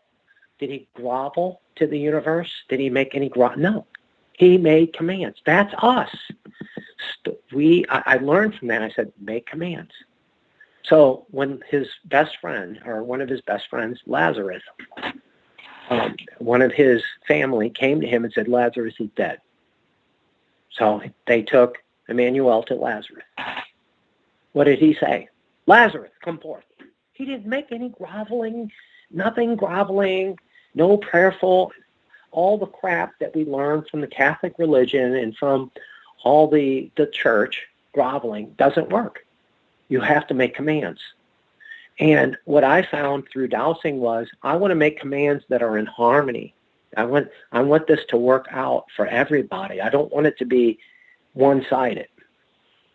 I know you may be familiar with Art Bell from his show that he used to do years ago. I remember listening in, and he said Texas was in a drought. Oh, it was in a drought. So Art Bell said, we're going to do an experiment. We're all going to pray for rain. I kept thinking, no, rain isn't the answer. No. So all these thousands and thousands of listeners prayed for rain.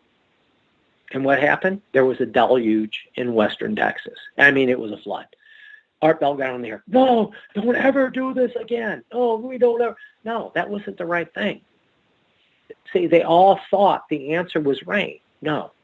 The answer was divine, bring to West Texas to where everything is lush and green again, and that the people prosper from the land and from the fruits of the land.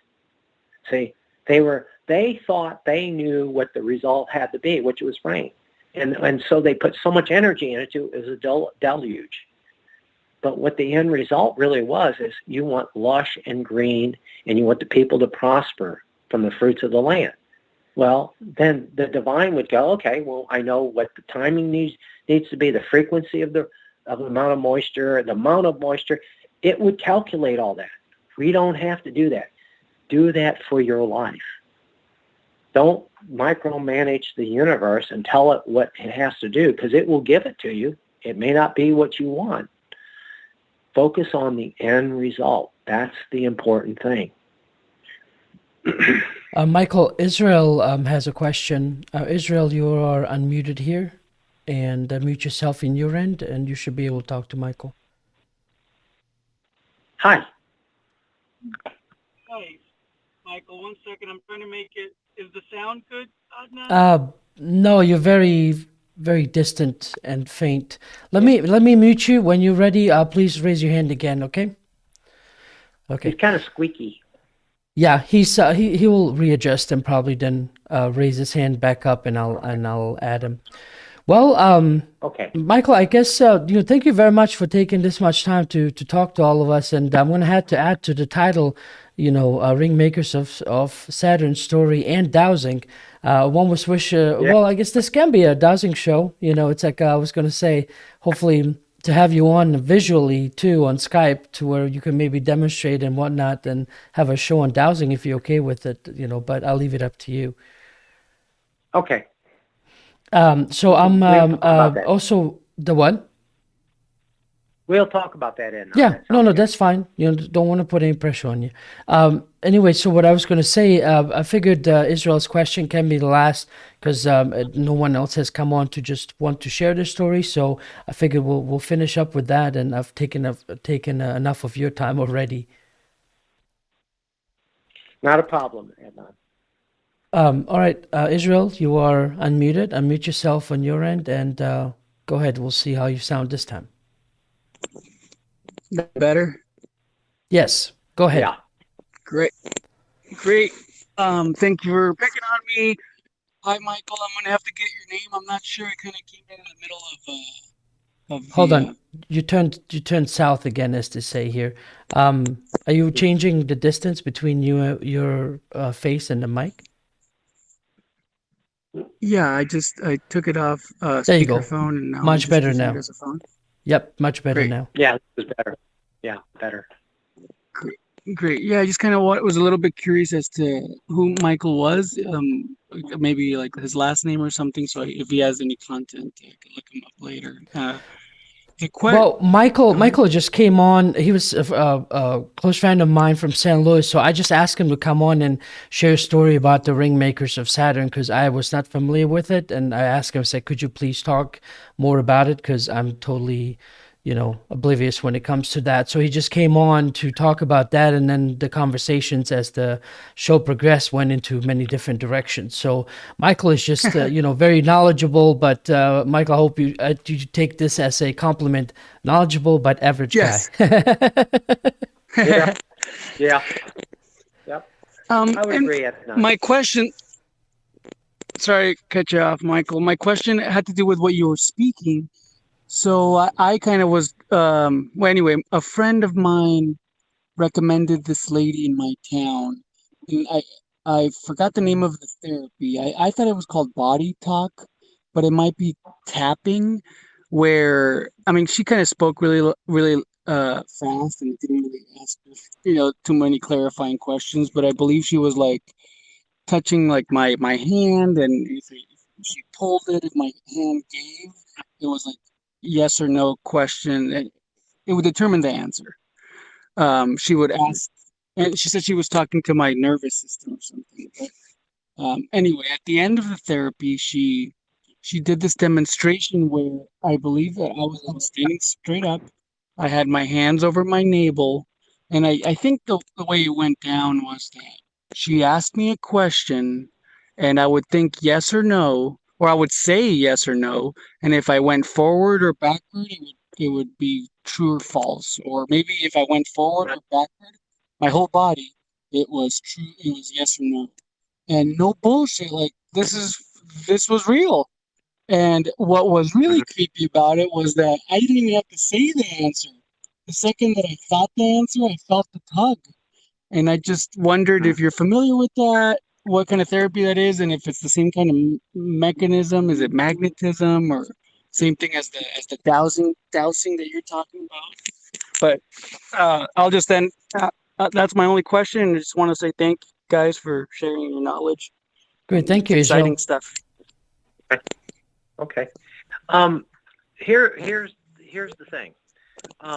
Like I listen to a lot of people on the internet. A very diverse bunch of people, but I also weigh in their belief systems. Our belief systems cloud everything. They cloud our ability to get to the truth.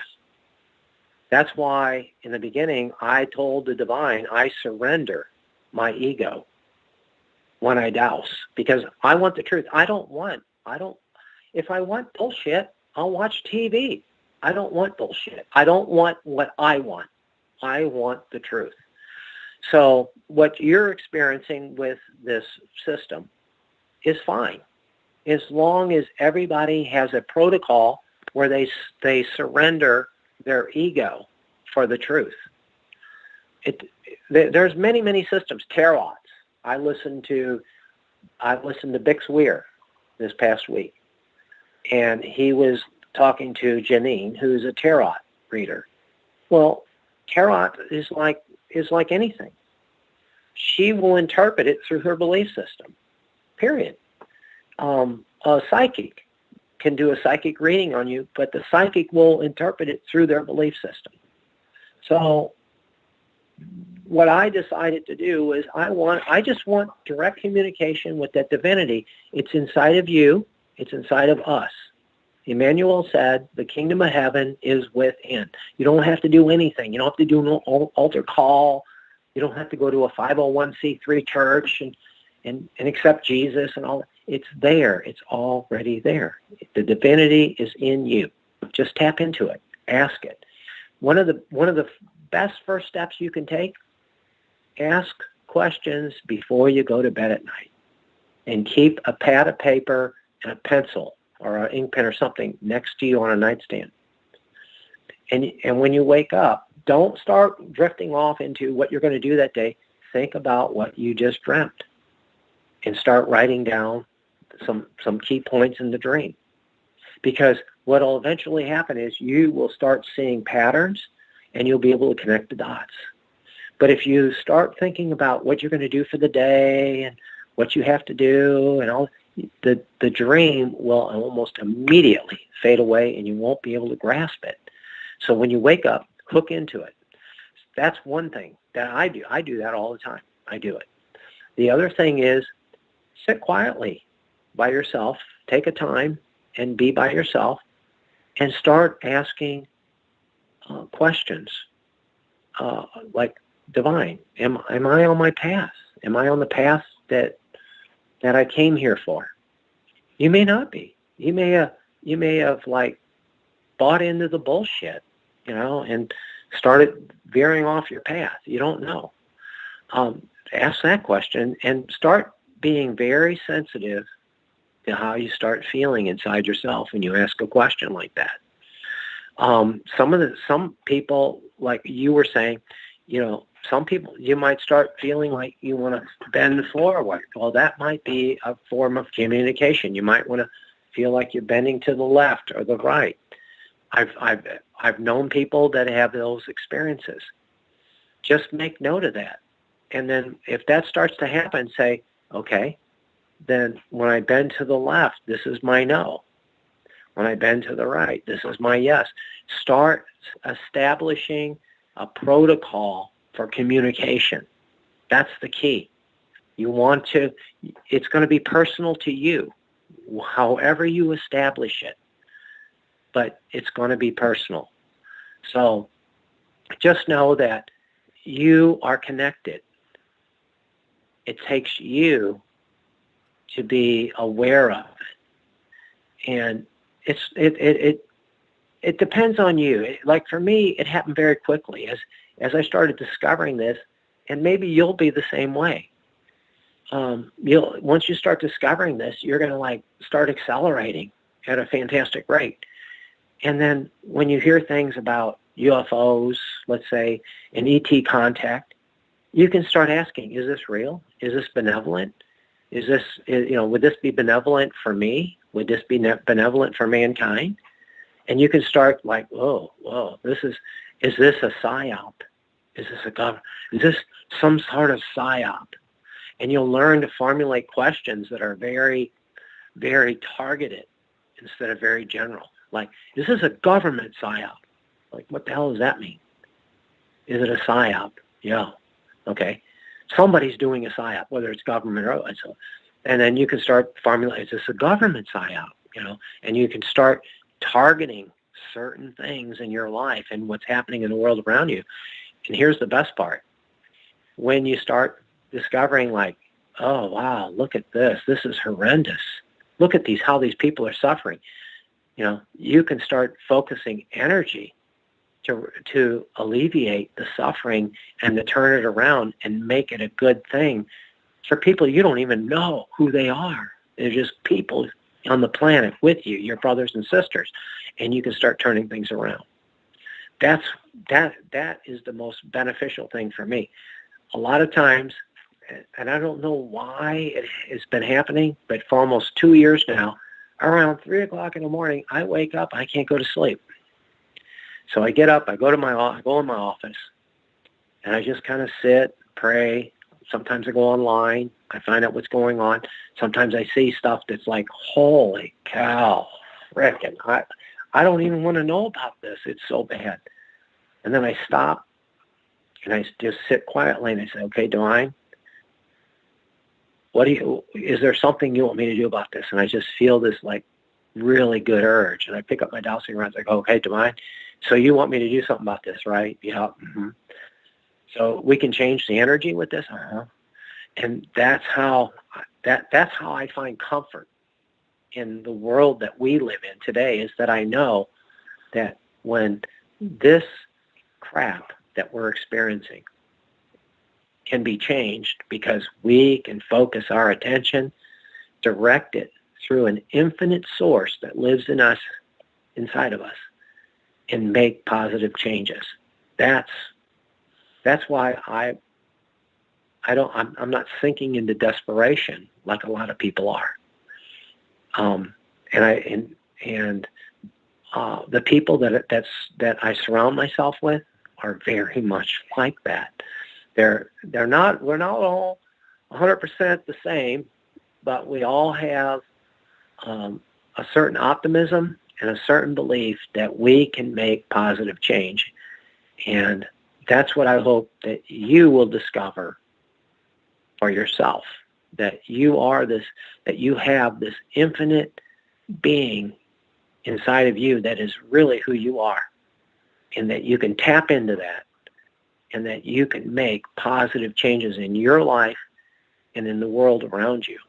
When you hear horrific things that you that just shake you, that may even make you cry, and you settle down and you go, okay, Divine, how do we change this? What do we do? What do I need to do? Where can I direct the energy to make this a world where we have, and this is the key, peace and harmony and freedom. That's the key. Those are the words. So for a long time, I always prayed for peace. Well, that's not what we want. We want peace, harmony, and freedom. That's what I discovered is the direction for us on this planet. And once we move in that direction, I truly believe we will join the greater community of benevolent beings that are the majority of the beings in this universe. The reptilians and the others that are, I guess you would say, that are negative energies, the archons, which are in another dimension, they are in the minority. They are not prevalent in this universe. No, they are the what would you call them? They are the ones that have become, let's just say they're sick. They are psychologically sick beings, and they're in the minority. The greatest majority of the beings in this universe are the ones that are in harmony with the universe. They've discovered that. So they've lived for thousands and thousands and thousands of generations. And when they see people like us, they're rooting for us. They want us to grow up, mature, get yourselves together, get your power, focus your energy, and join us, because this is what the universe is about. And that's what I'm excited about, because we are going to join these people. We are. And it's not going to be a very long time. I would say less than 10 years.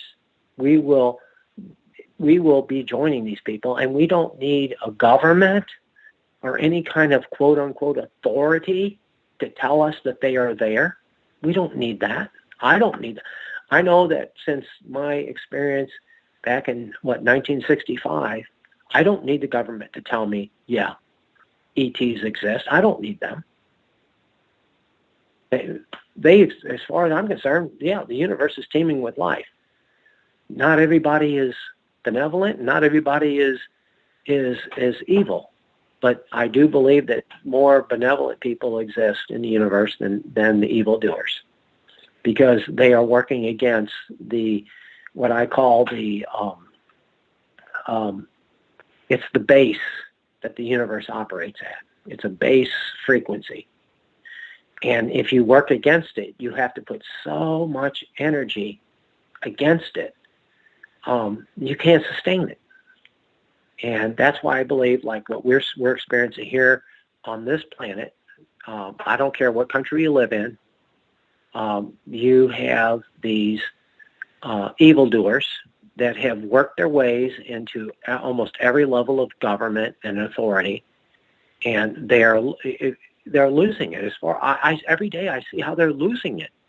They cannot hold on to this, because we, the people here on this planet, are evolving, and our consciousness is constantly expanding. With every day, look and see how people are coming together and are achieving success. Turn off the mainstream media. I'm sure everybody that's listening to this doesn't pay any attention to that, but I'm just saying it from personal experience, because I worked 20 years in television, and it's terrible. I got out of it because I couldn't take it anymore. It was disgusting. So, like what Adnan's doing here, this is uplifting, and you can multiply what Adnan's doing by millions of people all over the globe. We're communicating with one another on a level that we could never communicate with when we just had television and radio and newspapers. We can talk to each other. Like, you ask me a question, I can answer a question, and we don't even know each other.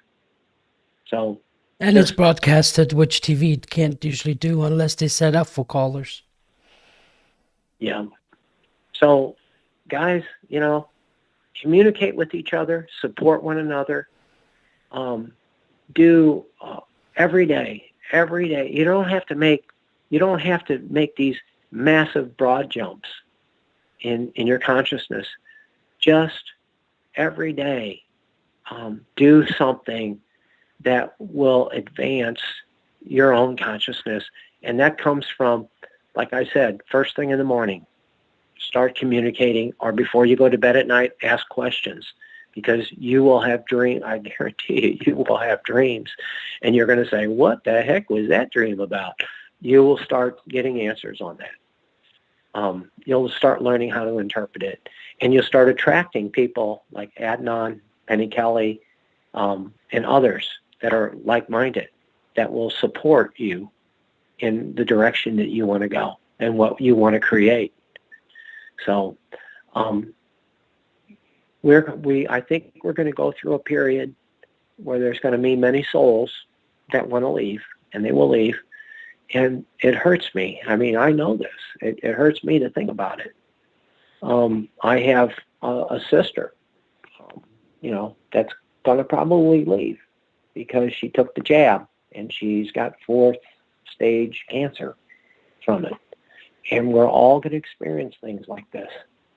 But what I've done for her is I do that prayer, and that she moves on, and that she learns from this, and that it ends up being a very good experience for her. But I also have been praying that this jab is being neutralized. First of all, that the adverse effects from the jab are being neutralized, and that the toxins are expelled naturally from the body, and that the evildoers' plan to wipe out the population is quashed, and that they are exposed for what they've done, and that they are held responsible, and that they are brought to justice and held responsible for what they've done. So I don't want to dictate how that's going to happen. You see how it's kind of a general direction without micromanaging the universe on how to do it. So that's almost an everyday kind of a little vision thing that I do with myself. And sometimes I do it, 3, 4, even 5 times a day. I think about it. So you formulate what you want. I'm just kind of giving you the general direction to move it in. But stay away from how it's to be done. Stay away from that. Let the divine make that determination. You don't have to do that. Just kind of give out the general direction for it. And I think you're going to find the results are going to be astonishing for you. Thank you for that, Michael. I really appreciate it.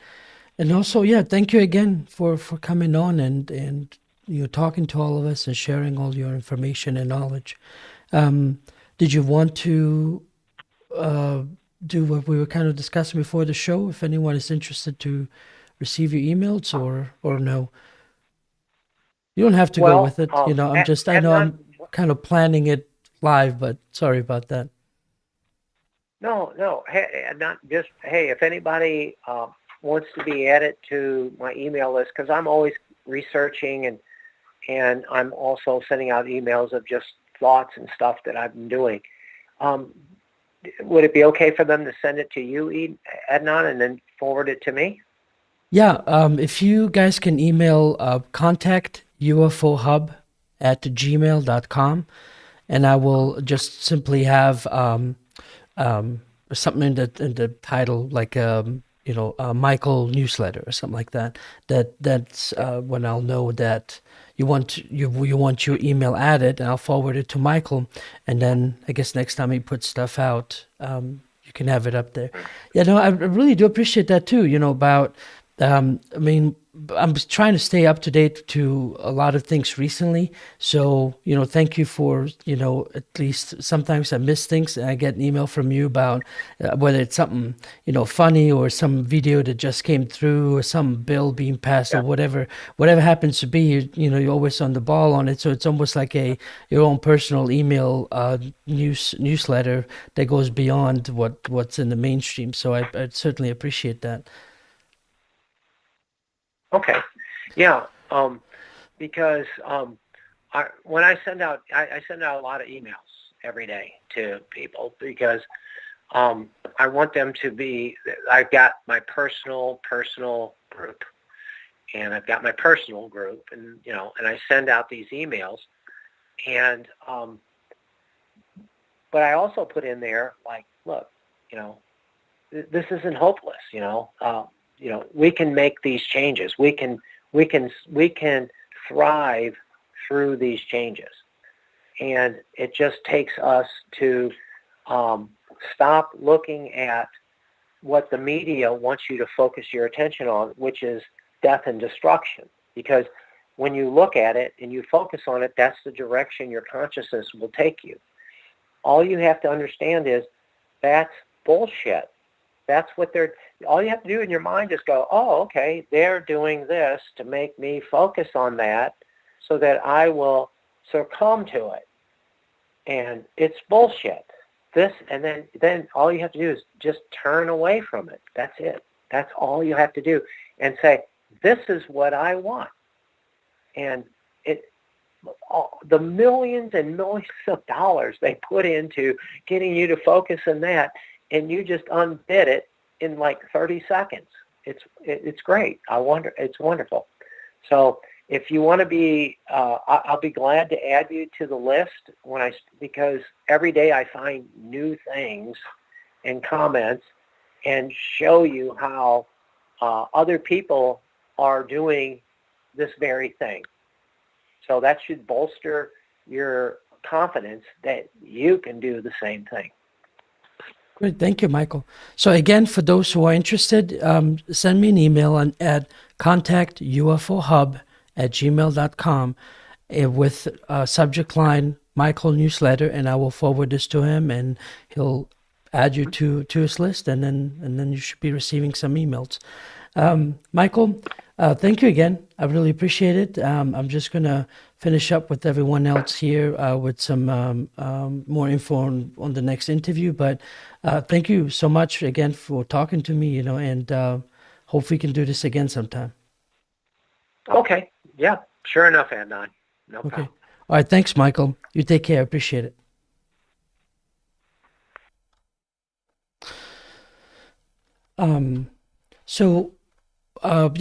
There's not much left here. So I've noticed most of you just enjoyed listening and or watching. So again, please sign up to the UFO Hub Telegram group. Join the Twitch. The more people I can build up there, hopefully maybe one day it can replace YouTube. And of course, there's also the Rumble as well, UFO Hub Rumble channel. All of the links are in the description below. Again, sorry that Sally could not come on today to do a quick numerology reading for most of you, but you can always book a session with her. All her links are in the description as well. And hopefully, maybe next week on Wednesday, I have her come on and to basically do the segment next week that we could not do today. But starting not so much this weekend or this next interview, but after this weekend's interview, I'm probably going to be shifting a lot of the interviews to be on Thursdays at 7. So then that way there's open lines on Wednesday at 7, and then an interview, if I can manage to secure one, at 7 p.m. Central Time. And so look forward to those things. But my guest this weekend at 1 p.m. Central Time is going to be Gerard. And so I can't recall his last name right now, but we'll be talking about the extraterrestrial presence, the Maitreya. I'm not quite sure what that is, and he'll be getting into different kind of subjects. He's written about 6 different books, and he will be live in from the Netherlands. That's why we're doing this different time, to where 1 p.m. my time would be roughly about 8 p.m. His time. So anyway, that would be kind of noticed or kind of figured out that if I want to have some of these people that are not in the United States only, then I would have to switch to a weekend or a day where they are more accessible, while during their evening, which would be early afternoon my time. And so I hope you can tune in on Saturday at 1 p.m. Central Time to watch it. If you can't, it will be obviously staying online for you to watch it some other time. But that is the latest news regarding that. So 1 p.m. Saturday, we're going to have a live interview, and I hope you can join us. So thank you all again, and have a good Wednesday. Happy Thanksgiving for those in the United States. Everyone else in the world, just have a wonderful day. And if you want to kind of partake of what the Americans do on Thanksgiving, just basically go to a restaurant or at your own home, just make yourself a ton of food and eat it. Preferably turkey, but that's entirely up to you. So anyway, thank you all again. I hope you can join the next interview, and have a good night. Take care.